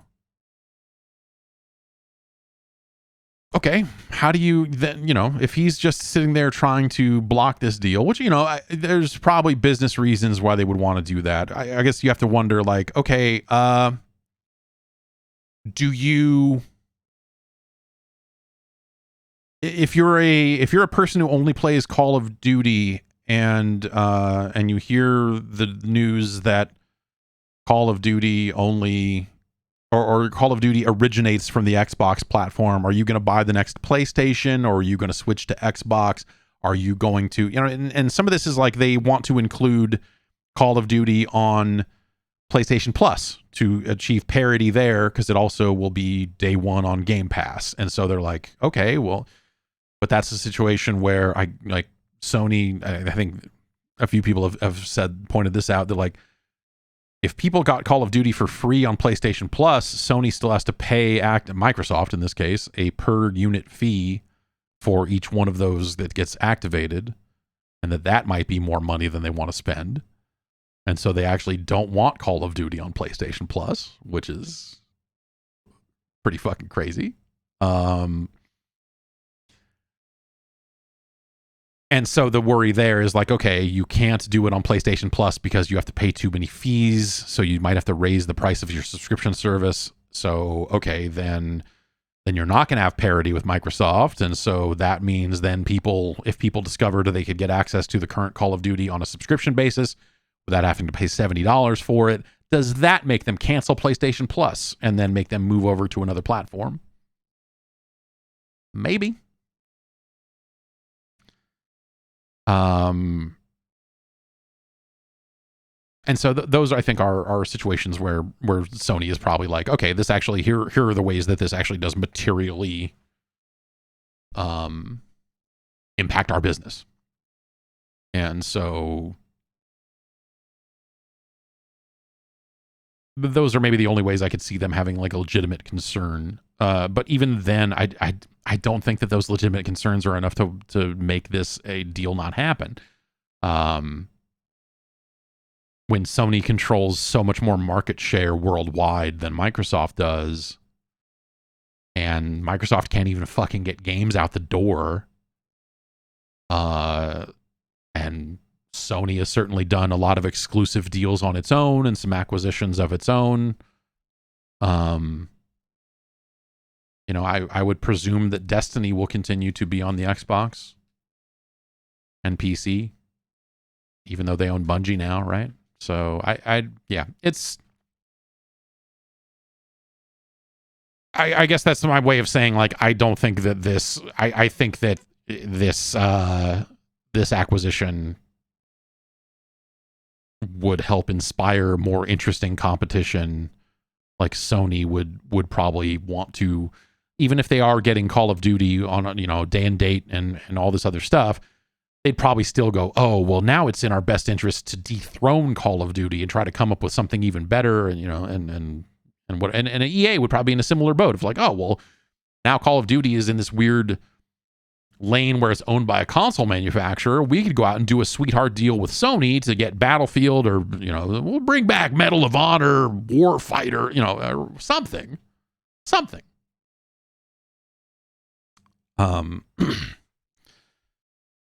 So I guess like that's my way of saying I feel like that this move kind of leads to, it kind of like clears out some stale kind of lack of competition in the shooter space and kind of creates it has the potential to create opportunities. You could also argue that like by Call of Duty being on a subscription service and being available for such a low amount of money, that would stifle some competition in that specific shooter space. But I don't know. I think you could. I think you could make the case of like actually, this opens things up across all platforms in a way that they weren't before. Microsoft is also making a bunch of moves to try to smooth things over and make this deal go through. They're out there doing deals. They announced just this morning that they have partnered with a cloud gaming provider named Boosteroid. And this is a 10-year agreement that will bring, Xbox PC games, as well as Activision Blizzard titles, including Call of Duty, to the largest independent cloud gaming provider in the world. Boosteroid is a cloud gaming service, I guess, based out of Ukraine. And let's see what it says here. It says, Boosteroid users run games they own on almost any PC, laptop, smartphone, or smart TV. A high-end remote gaming desktop where games are actually rendered, and then so it's a streaming service. They're rendering on PCs somewhere else, and this infrastructure is located across Europe. So let's see, they've got data centers. Oh, and in the USA. So it's UK, France, Spain, Italy, Romania, Serbia, Sweden, Slovakia, and Ukraine, and they have 6 data centers in the US to try to deliver a cloud gaming service globally. And so this is a situation where like even the cloud service that Microsoft has built and the cloud infrastructure that Microsoft has built, that they are willing to license their games out to appear on competing cloud services, which feels like another thing of like, this is not something they would do if they were not trying to force this Activision deal over the line. But they're doing it. And that's interesting and kind of cool. Like, this is the sort of stuff that, like, you know, it'd be great to see this happen more normally, right? And the idea of the console is so, you know, and for certain types of players, right? I want to play games locally. I don't want to play games over a video stream. There's still too much latency involved. But in a pinch, if I couldn't do that, if I was on the road, I would certainly use that as a fallback, kind of backup sort of thing. People in some parts of the world where consoles are, you know, way less affordable, way less this, way less that. Like, there's plenty of reasons for this cloud stuff to exist and to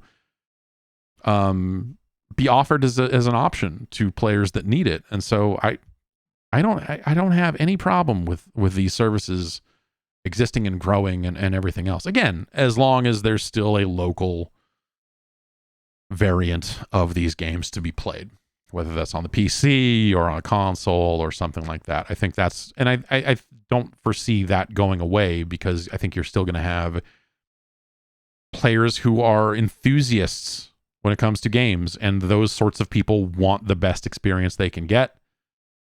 And for some of them, that will mean a console, because the PC is beyond them. And for some of them, that will be, actually, I just want a PC and I want to get a crazy video card and I want to run these games, and I want them to stutter more. So I got the PC version. So that's cool. There's a quote here from Mikhailo Fedorov, who's the Vice Prime Minister and Minister of Digital Transformation in Ukraine, saying Microsoft's partnering with Boosteroid is welcome news and further evidence of the company's ongoing support for Ukraine. There's like, I mean, it's Ukraine, right? So that's what's going on in Ukraine. It gets mentioned. Boosteroid has operated since 2017 and has its research and development operations in Ukraine, mostly based in Kiev and Kharkiv.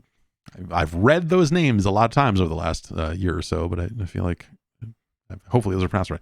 Despite having 2 offices in Kharkiv damaged by Russian missile attacks, the company has continued to innovate and grow during the past 13 months of war. Since the beginning of 2023 alone, has announced new steps to bring added cloud-based gaming services to the Mac, Chromebooks, Android set-top boxes, and LG TVs, and so on and so forth. So, yeah. So they made that announcement. There was also, so this is something that the Wall Street Journal also picked up on and wrote about, and basically they're saying, on the Microsoft side, they're saying this isn't done. The journal says Boosteroid said its deal with Microsoft should help the company with its goal of bringing games to any device a user has available. Mr. Smith, that's Brad Smith of Microsoft. Mr. Smith said Microsoft expects to reach additional deals in the coming weeks. More will follow, Mr. Smith said.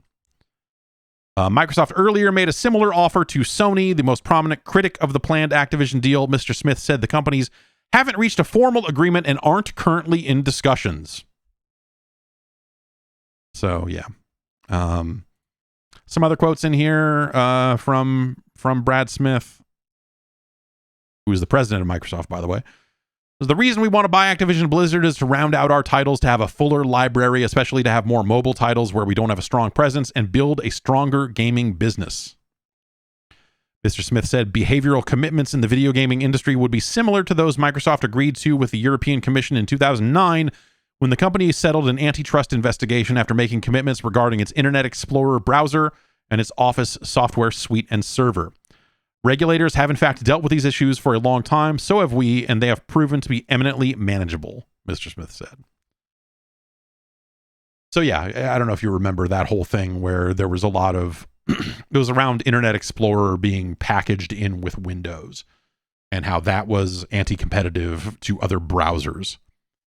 And so they had to make concessions. They made changes to the way Windows, when you install it, they make changes to the way the browser was very built into the OS to make it easier to swap out for a third-party browser, which was never hard. It was never hard to just go like, I'm going to go just download Netscape Communicator. No, I don't know. It was 2009, so I guess this would still be probably Chrome and whatever.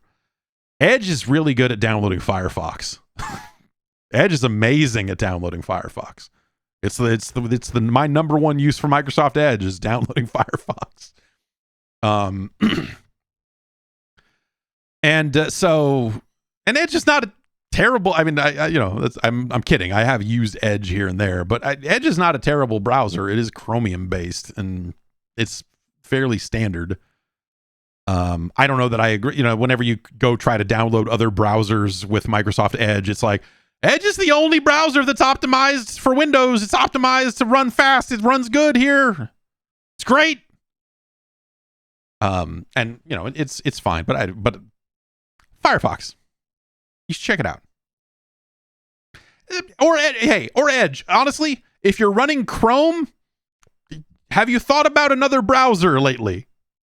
Have you considered maybe not using Chrome? Because the path that Chrome is on for privacy and ad blocking and everything else seems fucked.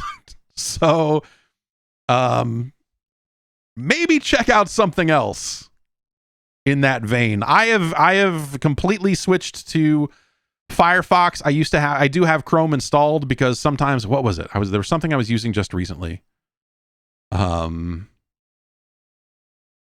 forget what it was, but it popped up and said, "Hey man, this only runs in Edge or Chrome." I'm like, well, shit. So I do still have Chrome installed because sometimes it was a bank thing. I was doing some banking and it was like, dog, what are you doing with your rogue browsers out there? And I'm like, come on, man. It's Firefox. Firefox has been around forever. Support Firefox. Anyway, the whole, and so a lot of things about when you're installing Windows, about the way it made Internet Explorer the default browser and the way that it installed it. They made minor changes to it. It still installed it. You could opt to not install it, and that was not an option for a while. So I think maybe that's what the European Commission did. And so it was relatively minor tweaks in the grand scheme of things.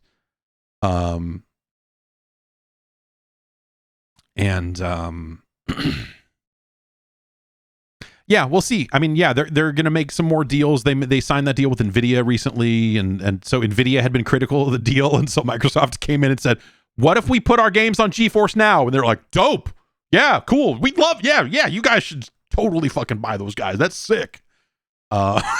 So, presumably Microsoft's just going to go around and sign as many deals as they can in a way that just fully boxes Sony in. And Sony will end up being kind of maybe not the lone dissenter, but certainly the only prominent one by the time Microsoft is done. I don't know. We'll see how it goes. It's still hard to imagine this deal not happening. Everyone will go through and put up their, like, we have some concerns, and then Microsoft will go like, all right, fucking fine. Okay. We'll sign 5 more fucking deals with foreign cloud providers. We'll do this. We're going to put Call of Duty on the Switch. Okay. Meanwhile, Jim Ryan's out there sending out notes about his favorite French restaurants to all the employees. I'd be curious. I have not heard from anyone in a while on this topic, but just Jim Ryan's performance in general, how he's viewed internally, like all of that. Like, I don't know. Like, Sony seems like a weird company again, in a way that they were not during the PlayStation 4. Sony seems a lot more like PS3 Sony than PS4 Sony these days, I guess I'll say. So I'm curious to know, like, how, I know there was the stuff recently, but like how is he being received worldwide, I guess.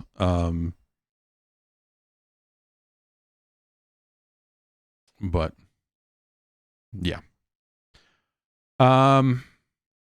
Let's see what else. No plans for Diablo 4 on Game Pass. That is according to Video Games Chronicle, who read a tweet from Rod Ferguson, who is running the Diablo franchise over at Blizzard. So, this deal hasn't closed yet, right? So they can't sit there and say, oh, well, yeah, but Diablo 4 will be on Game Pass day one, because it's not going to be. And so, so Rod got out there and said, we've been getting some questions about Diablo 4 on Game Pass, and I want to let you know we have no plans for that. So there you go. If you're thinking you're going to get Diablo 4 on day one on Game Pass, you will not. Unless that deal closes ahead of time, and then you probably will. I assume that, when the merger closes, if the merger closes, when the merger, I don't know, that all of these games will end up on Game Pass. That seems unsurprising, but, who knows how long that's going to take now as this kind of works its way through the various antitrust architectures around the world. So, I took matters into my own hands last night, and I ordered Kentucky Fried Chicken to be delivered to my house because they are giving beta codes for Diablo 4 with orders of sandwiches being delivered. And so I got, I think it's just a double down with a bun on it, which is what makes sense to me.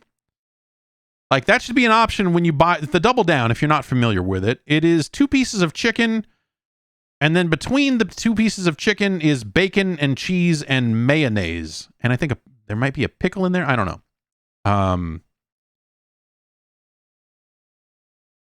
Just put a fucking bun on it, you dipshits. What that's I feel like that's a whole marketing thing on top of that, right? If you're like, because they just brought it back recently. It went away for a while because it's fucking stupid.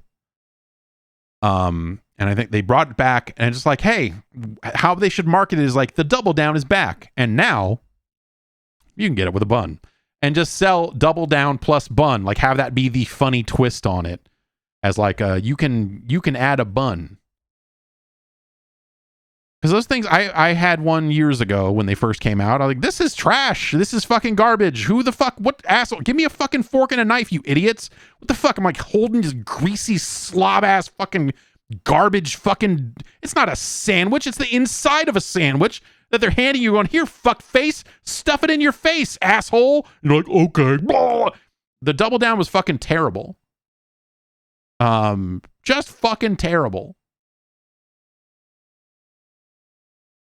So just put a fucking bun on it. Put it, or if you're gonna not do that, then put it on a goddamn plate and give me a fucking fork and a fucking plastic goddamn knife. Stop this. Anyway, I got a sandwich that had a bun on it, and they emailed me a code. They did not deliver the goddamn drink, and then I had to go and try to say like, oh, you did not. And as I'm filling out the contact form on the Kentucky Fried Chicken website, like, I would like a partial refund because my order was not delivered in full. I'm like, what the fuck am I doing? I got an email with a case ID, your case number. We'll get back to you. And I'm just like, what am I doing, man? I have a case number with Kentucky Fried Chicken support. Stupid. Anyway, they sent me the fucking code for the game. The beta starts pretty soon. I may very well get a code from someone at Activision at some point, but I was like, well, let's jump through these hoops and see what this process is like. That'll be dumb. So I'm waiting to get my support ticket with KFC resolved, and we'll see how it all goes. And yeah, I mean, look, I don't. The delivery fee on this, and I don't know if they mark up the food as well for delivery orders. I know some of the delivery apps do that, but to get this delivered was $8.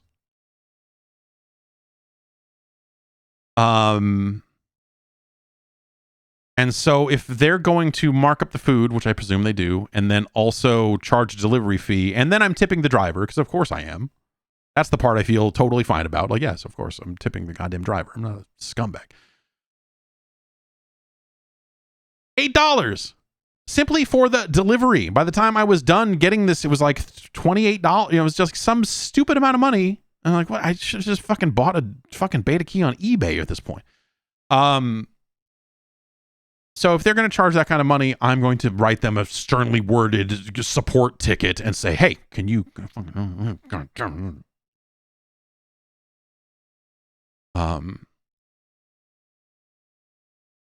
And so I don't know. I don't know. That beta starts, I think, Friday. So maybe we'll stream some Diablo 4 on Friday if it works. I don't know.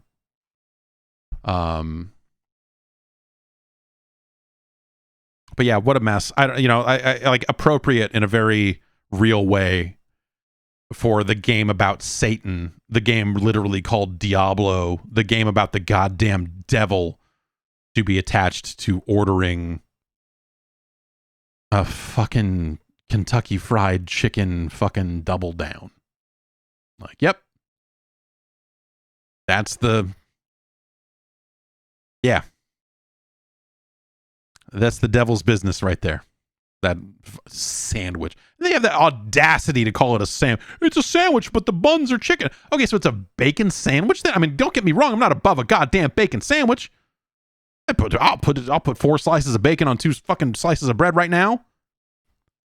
And eat it. That's it. Bacon on bread.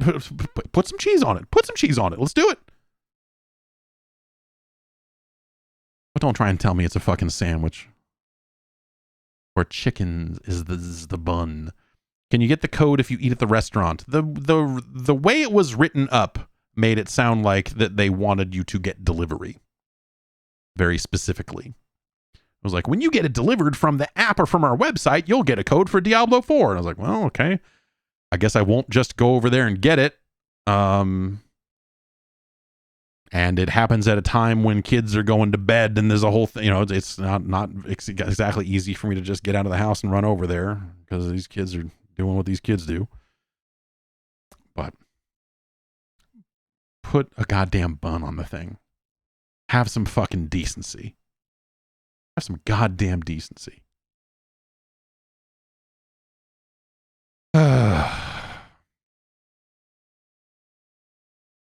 Lastly, in the kind of... This is insane.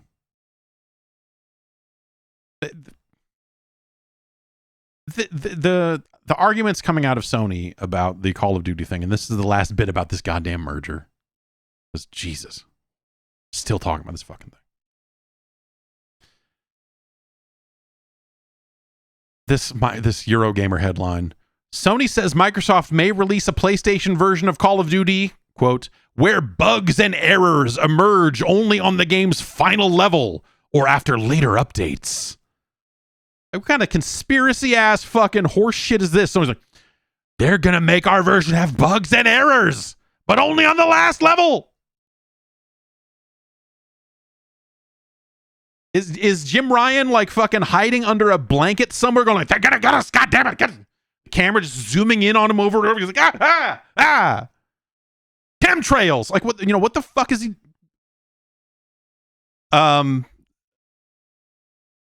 This is stupid. This is them going, here's an argument we can make in a court to people who don't play video games. And it just strikes me as some real bad faith arguing right here.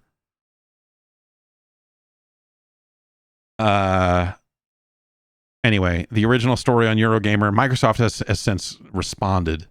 Sony has suggested a number of ways Microsoft could hinder Call of Duty on PlayStation should regulators approve the takeover, including purposefully releasing a version with bugs and errors. This was a document from February 22nd that was released containing Sony's observations on remedies from the UK's Competition and Markets Authority. And one section in particular is focused on the different mechanisms available to Microsoft to avoid its obligations and to impair PlayStation's competitiveness. The strategies Sony suggests include, again, this is according to Eurogamer, raising the price of Call of Duty on PlayStation, degrading the quality and performance of the game on PlayStation compared to Xbox, degrading the game to ignore PlayStation specific features. If you guys don't do that, God, they're going to have to do all the fucking trophy help and all the fucking horse shit. Like, they're going to have to jump through so many dumb fucking hoops on the PlayStation version just to fucking shut these fuckers up on it. Restricting, degrading, or not prioritizing investment in Call of Duty multiplayer on PlayStation and making the game available on a subscription service only on Game Pass.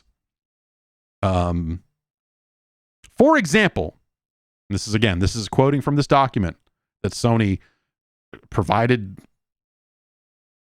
in a legal hearing, For example, Microsoft, I feel like we need some good conspiracy music, like fucking Microsoft might release a PlayStation version of Call of Duty where bugs and errors emerge only on the game's final level or after updates. Even if such degradations could be swiftly detected, any remedy would likely come too late, by which time the gaming community would have lost confidence in PlayStation as a go-to venue to play Call of Duty. This is fucking the QAnon of fucking gaming. Like, JFK Jr. is still alive and he's fucking fixing the bugs in the PlayStation version of Call of Duty. Post-transaction, Microsoft will need to make choices about the support it will provide to develop any PlayStation version of Call of Duty. Even if Microsoft operated in good faith, it would be incentivized to support and prioritize development of the Xbox version of the game, such as by using its best engineers and more of its resources. This is... And then they're accusing Microsoft of dragging their feet on doing the deal and everything else. I don't know.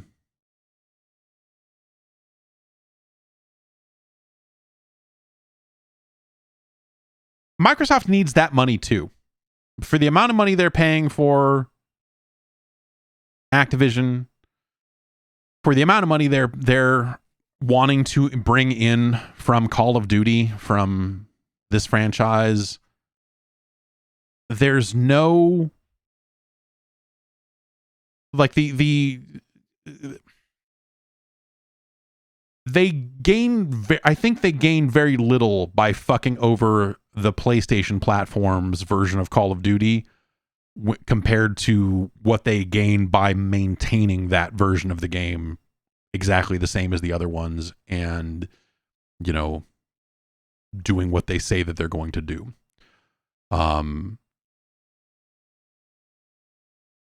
It strikes me as a load of horse shit out of Sony, out of I guess, yeah, this is just Sony, a document from Sony. This isn't necessarily attributed to a specific person.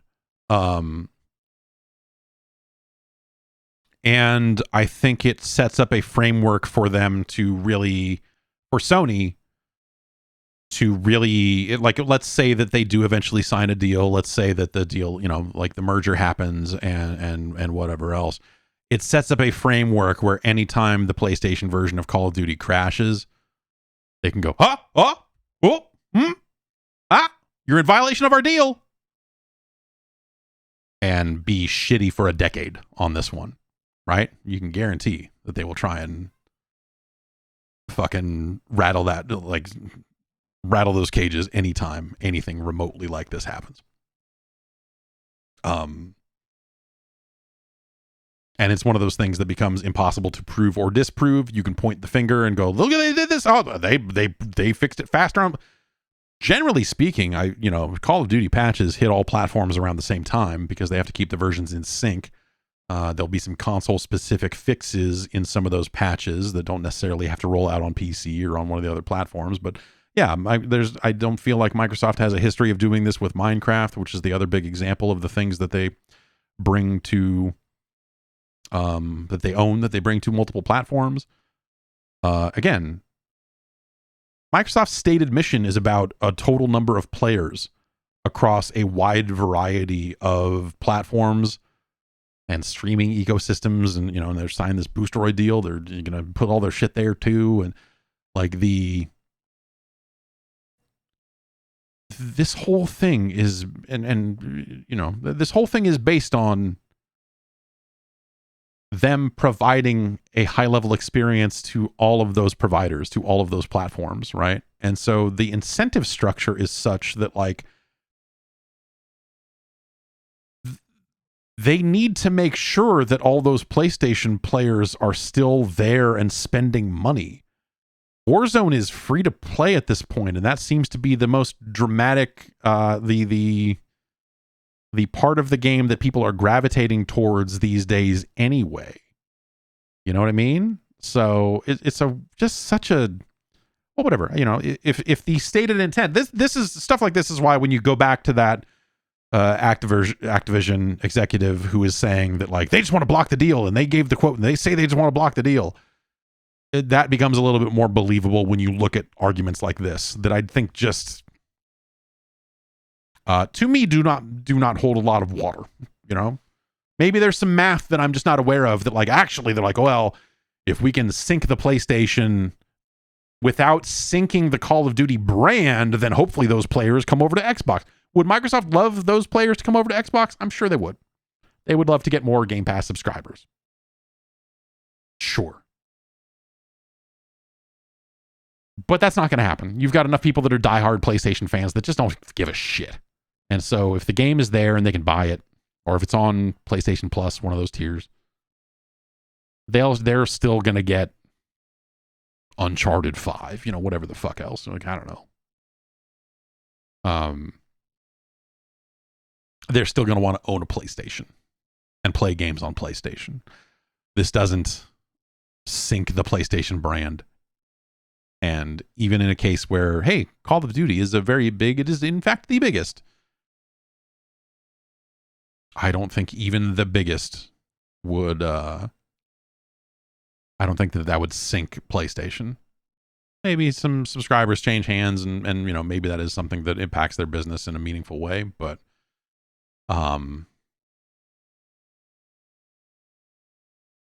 yeah, I don't know. Providing this to, you know, like to regulators that don't play games and don't understand the business and everything else just feels really fucking you look at this from the position of, like, knowing a thing or two about games. Not that I'm some game development expert or whatever, but, you know, business incentives and whatever else. And I guess I just look at that and go, you know what?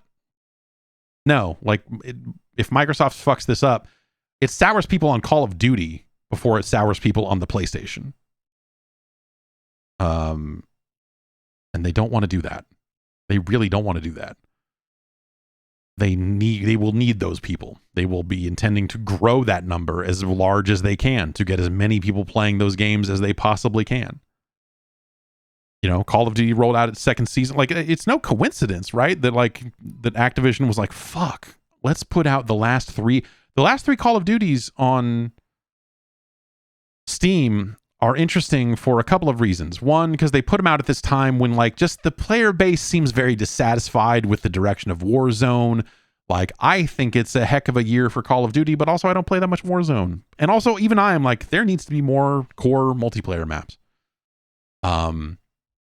So the version of Modern Warfare 2019 that is on Steam, and even the menus for the other two, for Black Ops Cold War and for Vanguard, all point you to Modern Warfare 2.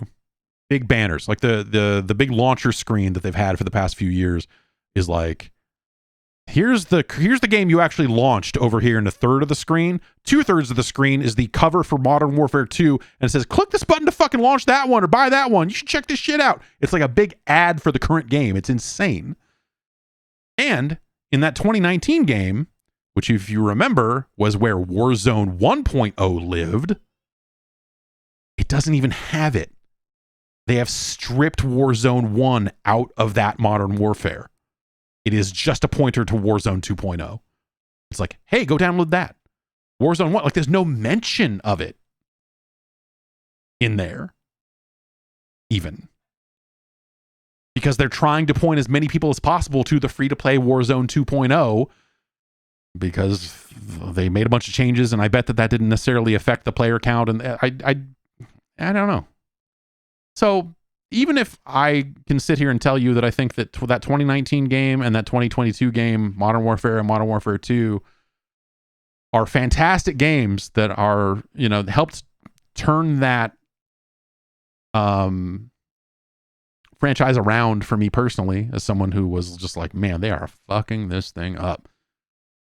Those two games breathe new life into that franchise and make it exciting and vital again. But we'll see, man. I don't know. People seem very unhappy with aspects of the current game.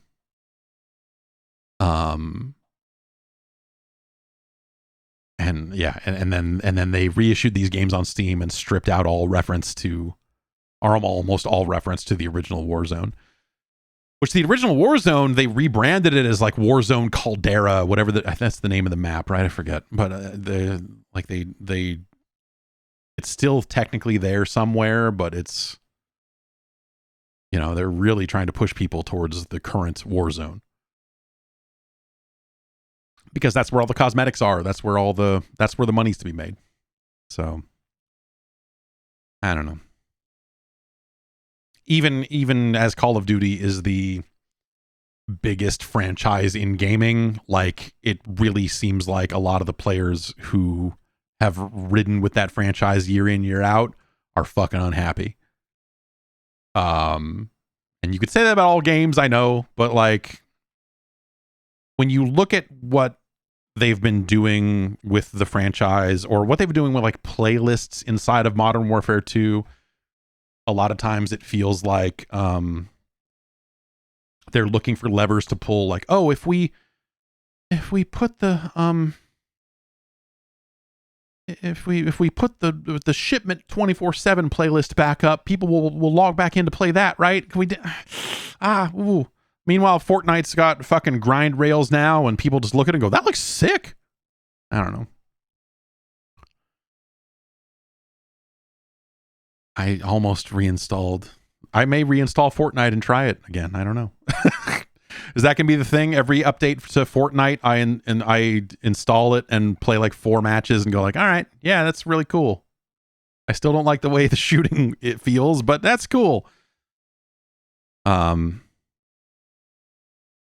I don't know. Like, I'm the saga continues, I guess, is the short version on that, right? This whole merger thing is going to be a fucking mess until it's done. And looking at that story on Eurogamer, I could see a lot of situations where even after signing that, like, if this is the Sony paranoid, like, they're gonna fuck us, we gotta be ready when they fuck us, then they're going to end up like fucking message board fanboys just going like, the reflection in this puddle looks better on Xbox than it does on PlayStation, and that's a problem. Our agreement states that you were going to, it just creates a framework for Sony to like complain to Microsoft about Call of Duty for, again, a fucking decade. And it's just crazy. We'll see how it all goes, but man, I don't know. You got to remember, you got to take a step back and remember that like the vast majority of players have no idea that any of this shit is happening. And so it's different to be here talking about it and incite it a little bit the way that I think that people that follow gaming closely, as we all tend to do, can be about it. But yeah, I don't know.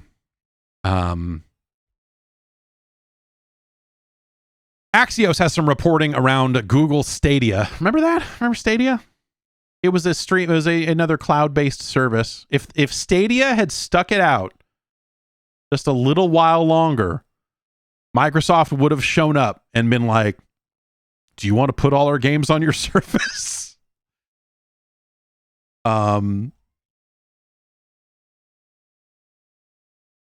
So there was talk as the Stadia kind of consumer service was shutting down, that there was like, oh, well, Stadia will still exist as this like white label service that developers can use and publishers can use if they want to do cloud versions of their games. And so there was like a Resident Evil demo that like you go click on a website and launch it and play the demo. And there were like 2 other implementations of Google Stadia technology. And they're shutting that down too, I guess is the short version of that story. They're like, oh, we're not going to keep going with that either. Instead, what Google seems to be pivoting into, or the gaming stuff that they are telling you that they care about now, it is from the position of like, hey, what about our cloud service? Can you use that to run servers for your live service games? And so Jack Buser, if you remember Jack, I interviewed Jack when Stadia was coming out, and he was the person who gave the quote about negative latency. But don't hold that against.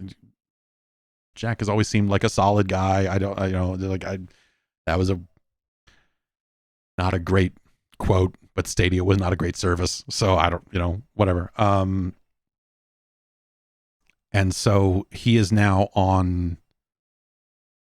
He is on the team that I guess is going to go out there and try to sell Google's cloud services to developers who need some kind of hosting infrastructure, not necessarily like streaming games or anything like that, but like, hey, Warframe, or upcoming games, presumably, not necessarily old ones, but going like, hey, why don't you host it with us instead of with Amazon or instead of with Microsoft's cloud stuff or whatever. It seems like that is the bundle they're putting together. Axios is saying like that there's kind of a 3-part bundle that they're putting together here that is a game-centric server platform, cloud storage data management, and a searchable player and game analytics database through BigQuery.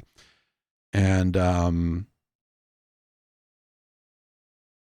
according to Axios, to Stephen Attillo over there, Google's pitch is that its tech can ameliorate risk for live service games, which are lucrative but prone to numerous technical problems, including being potentially overloaded by surges in popularity.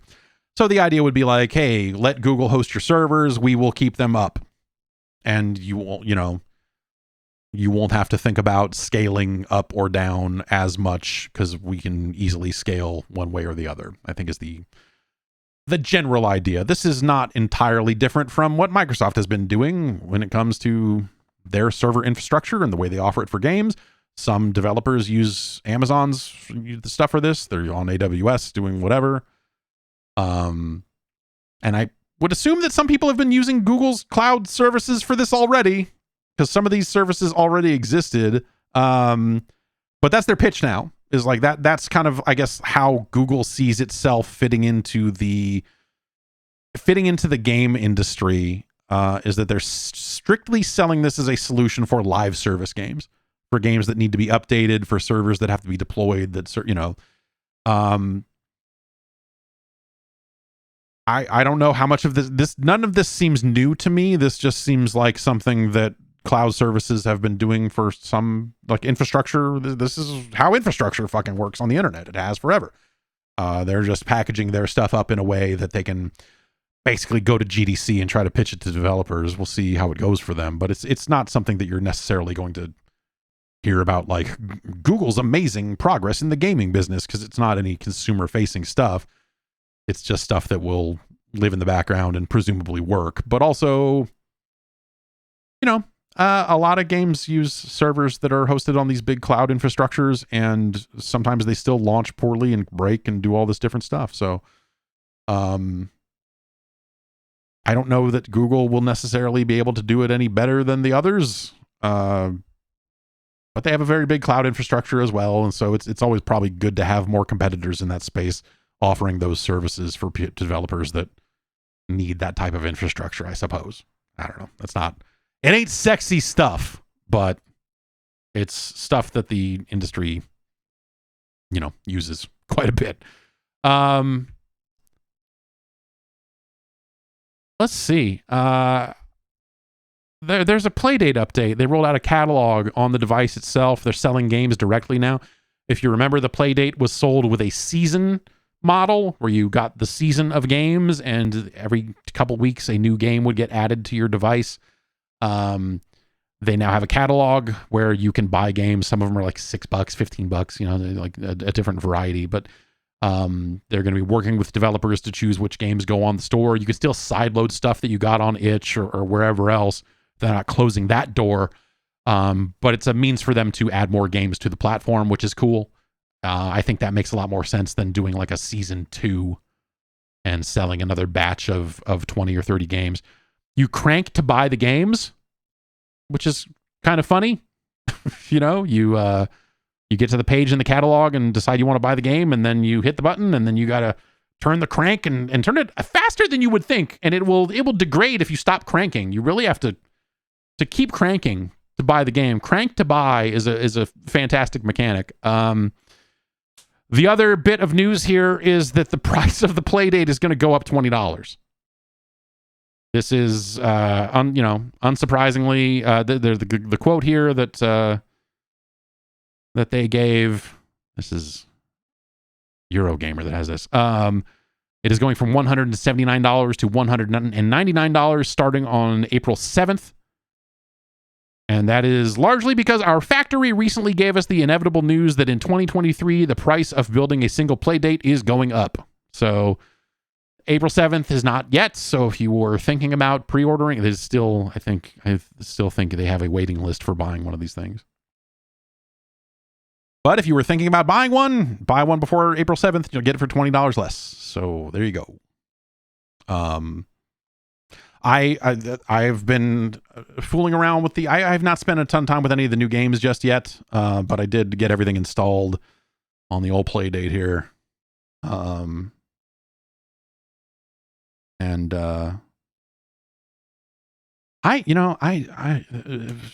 Maybe there's a build quality discussion to be had here, but after I decided to let my daughter start playing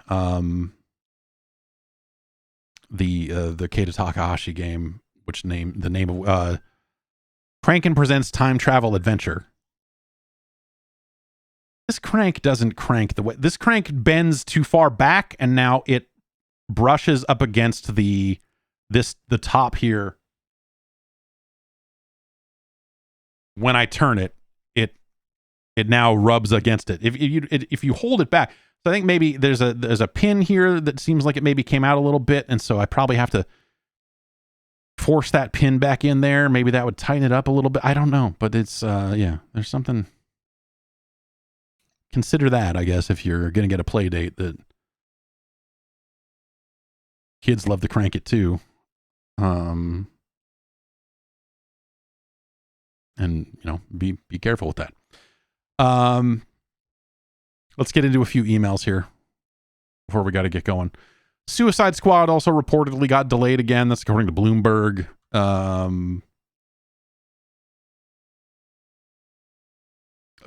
Basically, the report is stating that after the kind of negative reaction to its most recent showing, that there's potentially a delay in store for it. I don't think they'll delay it long enough to restructure that game in a way that's going to fix the things that people saw that made them not necessarily like it, but we'll see. I don't think that's been confirmed one way or the other there, but that is Bloomberg has been reporting that. Let's get into a few emails here, and then we can all hit the bricks, get out of here, see what's going on in the rest of the world. I clicked the wrong button. Let me get the email up here. podcast@gar.bike is the email address. Send me an email and I'll frickin' read it, man. We can fight about it. No, we'll take some stuff on the show. I'm starting with, I'm going to put this, can I put this link in the, I think I can post links in Twitch chat, right? That works. And I'll post it over here on Discord as well. I got an email from Braves2005 that is just a link to a YouTube video. I'm sorry. I didn't even need to click on this video to know that the answer is yes. But the subject line of this email is this you at Spaceworld 2000 in a Mike Allstott jersey? Yes, it absolutely is. I can guarantee you I was the only person at Spaceworld 2000 who owned a Mike Allstott jersey. And so at 6 minutes and 48 seconds in the video, I walk past the camera. It's not a, but that's an interesting video because it is a bunch of raw footage shot on the floor of Spaceworld 2000, which I have not seen since the year 2000. So that was fun to go back and look at. I was dating someone at the time, and I think it was a birthday, might have been Christmas, but I think it was a birthday. She gave me a Mike Allstott jersey, which he played for the Tampa Bay Buccaneers.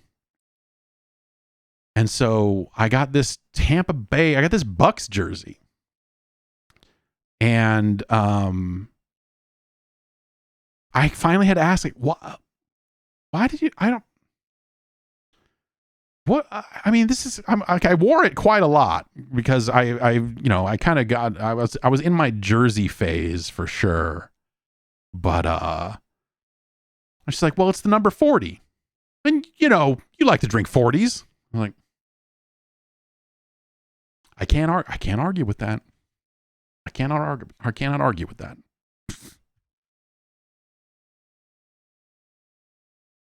Let's see. Adam writes in and says, love the Game Boys to Men podcast. It motivated me to finally read Console Wars. Hey, the Game Boys to Men podcast. You go to patreon.com/Jeff Gerstmann to learn more about it. I am going to back upload all of the old episodes of Game Boys to Men to YouTube in an unlisted capacity for people on Patreon if you don't want to use the Patreon video player. I've heard mixed things. The most recent one is there on YouTube. And there's a link on Patreon if you have access to that feed. Anyway, it motivated me to finally read Console Wars. The book paints Sega in a very favorable light. It almost comes off as a propaganda piece for Sega. I was only 7 in 1991, so my experience was pretty limited as a Sega-only kid. In your experience, was Sega that amazing to work with? Did they alter the console landscape that dramatically? And were their executives that accessible and stuff? Yes. So Glenn and I have kind of a unique experience, I think, working with Sega in that time. It wasn't 91 for us. It was more like 92, 93, 94. And even then it was mostly Glenn because he was writing for a newspaper and I was just some dude until 93, 94. So yes, I mean, Nintendo has kind of always been Nintendo in a lot of ways. And so Nintendo has always been a company where it feels like all of the meaningful shots get made in Japan. And the US can give feedback on those shots, but ultimately Japan is going to do what they think is best for the world. And I still get the impression that Nintendo is very, very much run that way across the board. And so that's when people give a lot of credit to the president of Nintendo of America in a modern context, the former president. I'm just like, yeah, sure. But like all those shots got called in Japan. It's not like, so Nintendo of America always felt like kind of a sales and marketing organization. And that's not to say that they weren't interesting people and that they didn't have a lot to say, but they were often, and they still often feel very limited in the sorts of things that they're going to do. Sega came in as the young upstart. Young is maybe the weird way to put it, but like the Sega came in as an upstart trying to upend the console business. Tom Kalinske came in over there and really tried to fuck shit up because Sega was floundering. The Master System was a device that no one wanted. I owned one and I barely wanted it. Now I feel a lot different about the Master System, but back then it's just like, man, this sucks. I should have bought more Nintendo tapes. So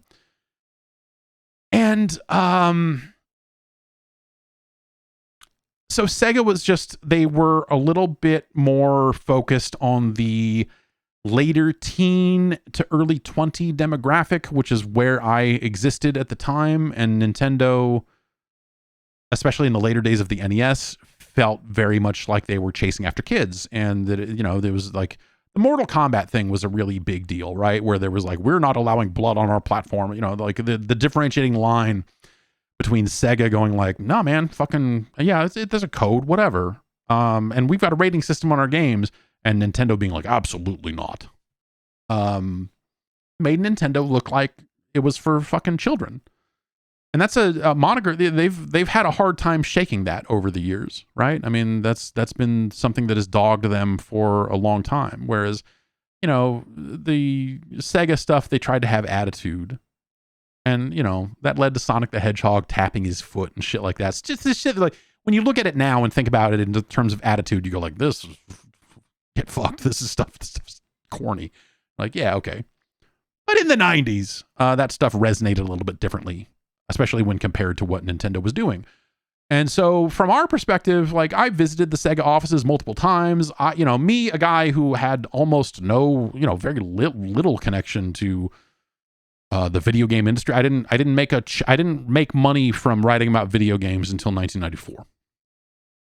So this was before that. Like, I met some of the folks who were interviewed in Console Wars, Ellen Beth Van Buskirk and Al Nielsen and Tom Kalinske and some of those folks. Like, I went to events at the Sega offices and saw the games before they were coming out, and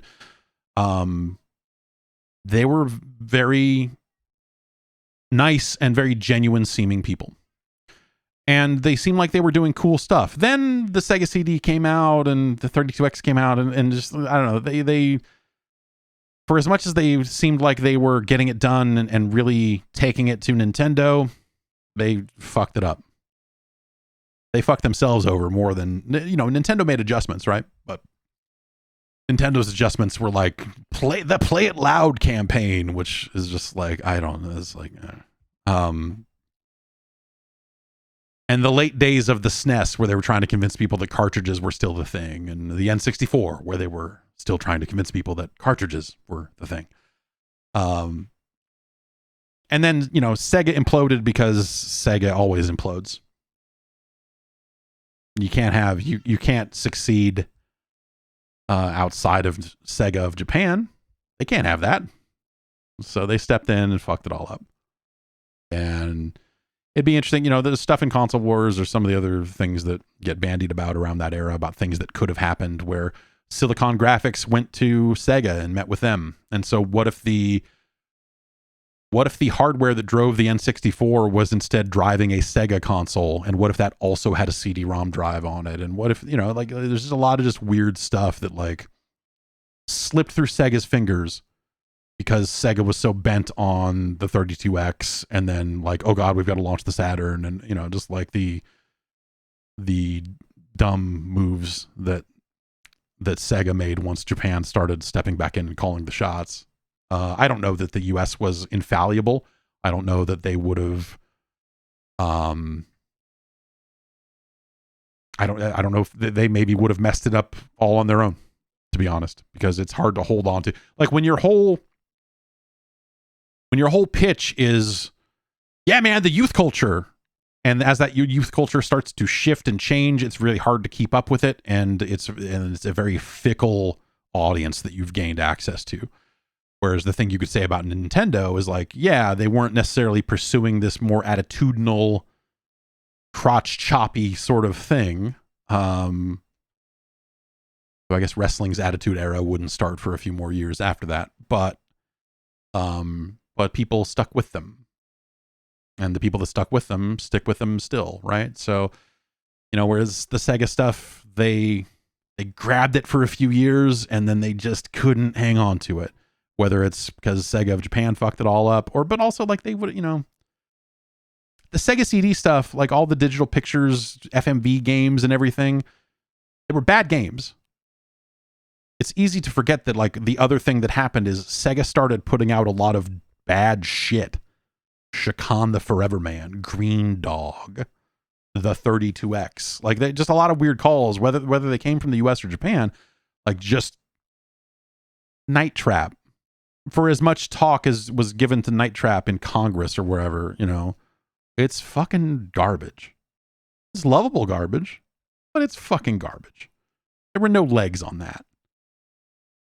I wasn't going to carry them for another 5 years. I was like, look at all these FMV games that suck shit. Great. So yeah, they were nice people. They were very accessible, and they were local. The other thing to remember in our case specifically, we were in the Bay Area, and so was Sega of America, whereas Nintendo has always been up in,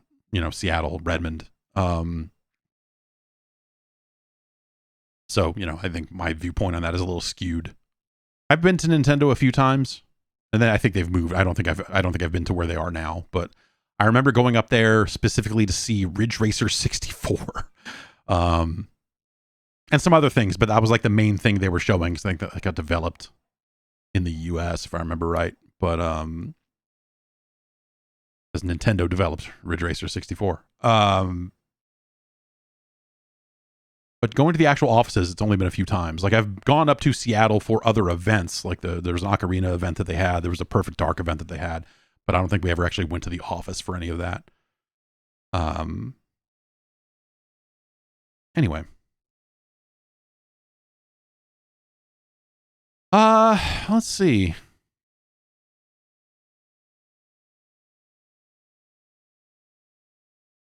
Doug from Leeds in the UK. Every time I'm watching the US broadcast of AEW, I continue to be confused by the ads about betting on wrestling. How is this ever a thing? Gambling has been normalized here in the UK for so long that it doesn't really have to have the same sort of cool techie type ads I see on American TV that are pushing it as a new or novel thing. Fuck gambling advertising all around, but wrestling? Really? Yeah.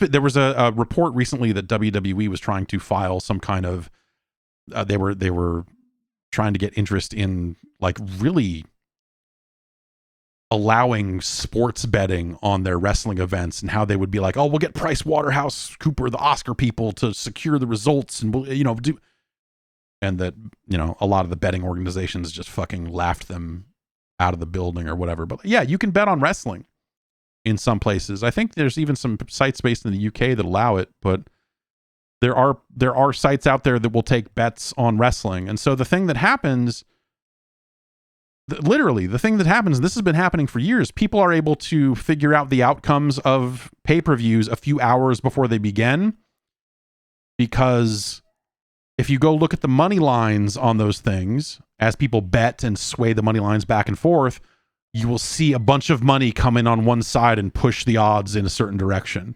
And that's because word about what the finish is has gotten out internally, and everyone who works there or spouses, or I don't know who it is, but a bunch of like smart money comes in at the very end and bets on the actual winner.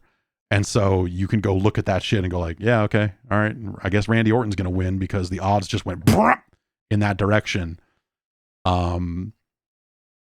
It's ridiculous. It seems like something that a regulator should step in and fix, because who would, like, what? Or, bet on like, God, do you think Tony Soprano is going to make it out alive at the end? Like, I don't know. Imagine that bet if you would fucking picked yes or no, and then you got the end of The Sopranos and you're like, shit, what happened? And everyone gets their money back, or no one wins. I don't know how that works, but betting is, I don't know. I think sports betting fucking sucks. I think that the way that sports betting has been integrated onto actual broadcasts of sports is shameful and speaks poorly of the sport in question. It made sense when it was UFC doing it, because you're like, oh, well, UFC is a bunch of fucking scumbags anyway. So, of course, the pay-per-views are going to have little things on the screen devoted to where the betting line is and everything else. But once that started getting on, like, real sports, like hockey or, I think football does it in some cases. Maybe it's just the XFL. I don't know. But, like, the idea that, like, a betting line for here's how people are betting is showing up on the actual broadcast about the thing, I think it's fucking terrible. I think it speaks so poorly for us as a planet, like culturally or something, that like you can't keep that shit out. Like, do it, fine. Like, I'm not saying don't bet on fucking sports, but to literally put it on television and force it in people's faces like that, I think is gross. I think it's just disgusting. I think it's just I think it's shitty. So then you take that a step further and go like, okay, well, let's bet on wrestling, where it's like it's television, it's writing, it's like who fucking, I don't know what happened in this episode of Brady Bunch. Are we going to bet on that? Like what, it's crazy, but it happens live. And so like, what would be the scenario that makes sense? There isn't one. There simply isn't one, because you've got too many people that will know the finish of a wrestling match before it happens. And sure, you could watch them like hawks and make sure they don't go and bet. But like, the first thing I would do if I worked there, and even if they kept the finishes closer to the vest, right? Where it's like, oh, well, these are the matches that they're allowing people to bet on, so these are the ones that get locked up in a fucking briefcase. The people wrestling the fucking match need to know what they're doing out there, right? It's not like the ref is going to get a thing in his ear down the, like 3 minutes before the match is supposed to end and go, you hit him with this and then you're going to win, okay? Like, finishes have been changed like that, I'm sure, but like that cannot be the standard. So if you're Randy Orton and you're going to be losing a match, if you're like, well, we worked out the match earlier today and in the ring, and now I know that I'm going to be losing and I know the finish, and sure, someone with a fancy mustache might show up and fucking change the finish 2 minutes before we walk out there, but in all likelihood, I'm probably losing this one. I'm going to go say like, okay, I'm going to call my wife. I'm going to say, hey, call your cousin and have your cousin talk to a friend that they went to high school with, and then tell them to put fucking all their money on this thing, and we'll wire them, we'll fucking walk a briefcase over to them in a less traceable way, and let's bet on this match and fucking win a bunch of money. Why wouldn't you fucking do it? Oh, they'll get fired. Like, oh yeah. Yeah, the wrestling business is going to suddenly get all pious and regulatory about stuff, right? Yeah. It's insane. And it sounds like that a lot of the dirtbag betting websites that will take bets on all kinds of ridiculous bullshit, it sounds like a lot of them are like, no, we are not interested in this. And so that was a story, I think last week or the week before, that started going around. That like, oh, they're trying to figure out the regulatory process for how they could allow betting on their matches. And we'll see, man. I don't know. It's crazy. It is absolutely crazy.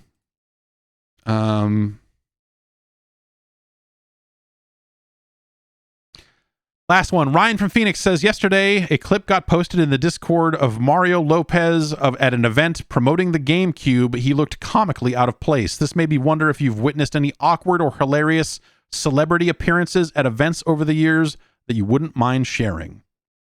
Man. So Sony used to have what we would, you'd refer to it as like the Hollywood party.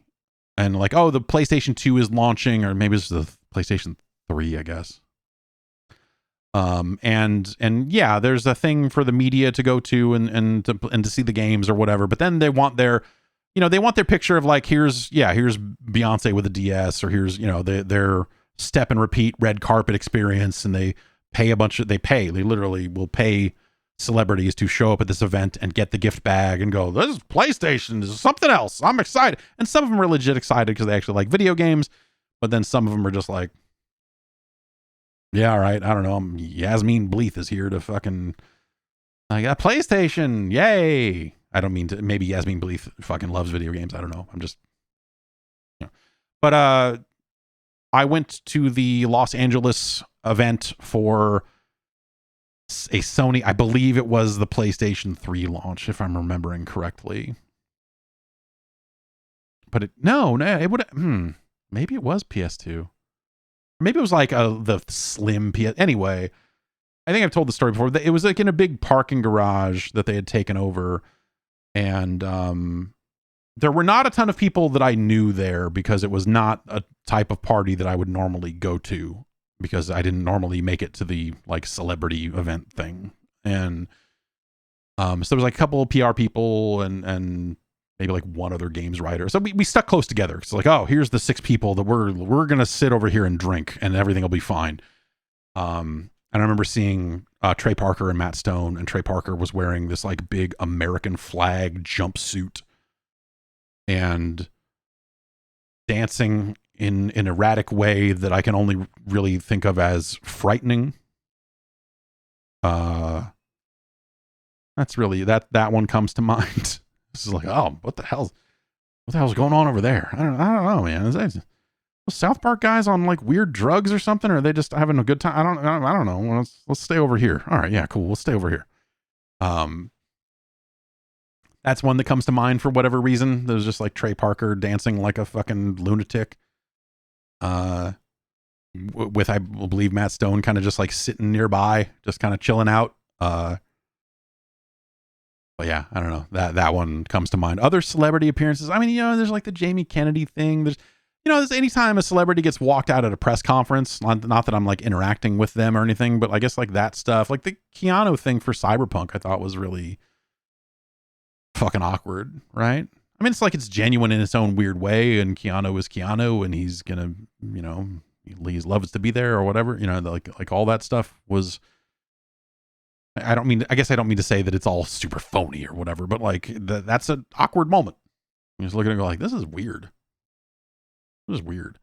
They brought Pele out at EA press conferences and stuff, and some of these sports figures that would show up at the EA press conferences were always weird.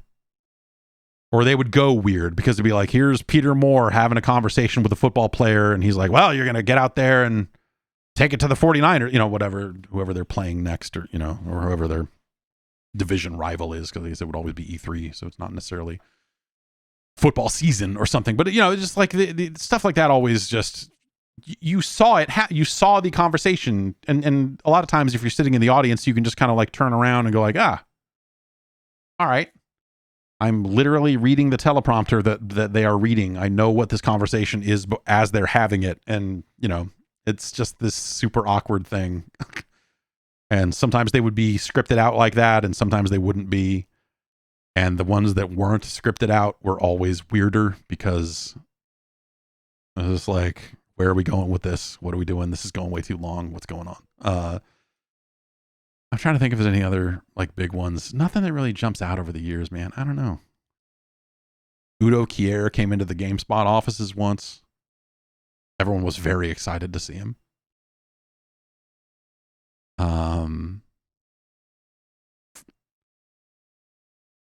What else?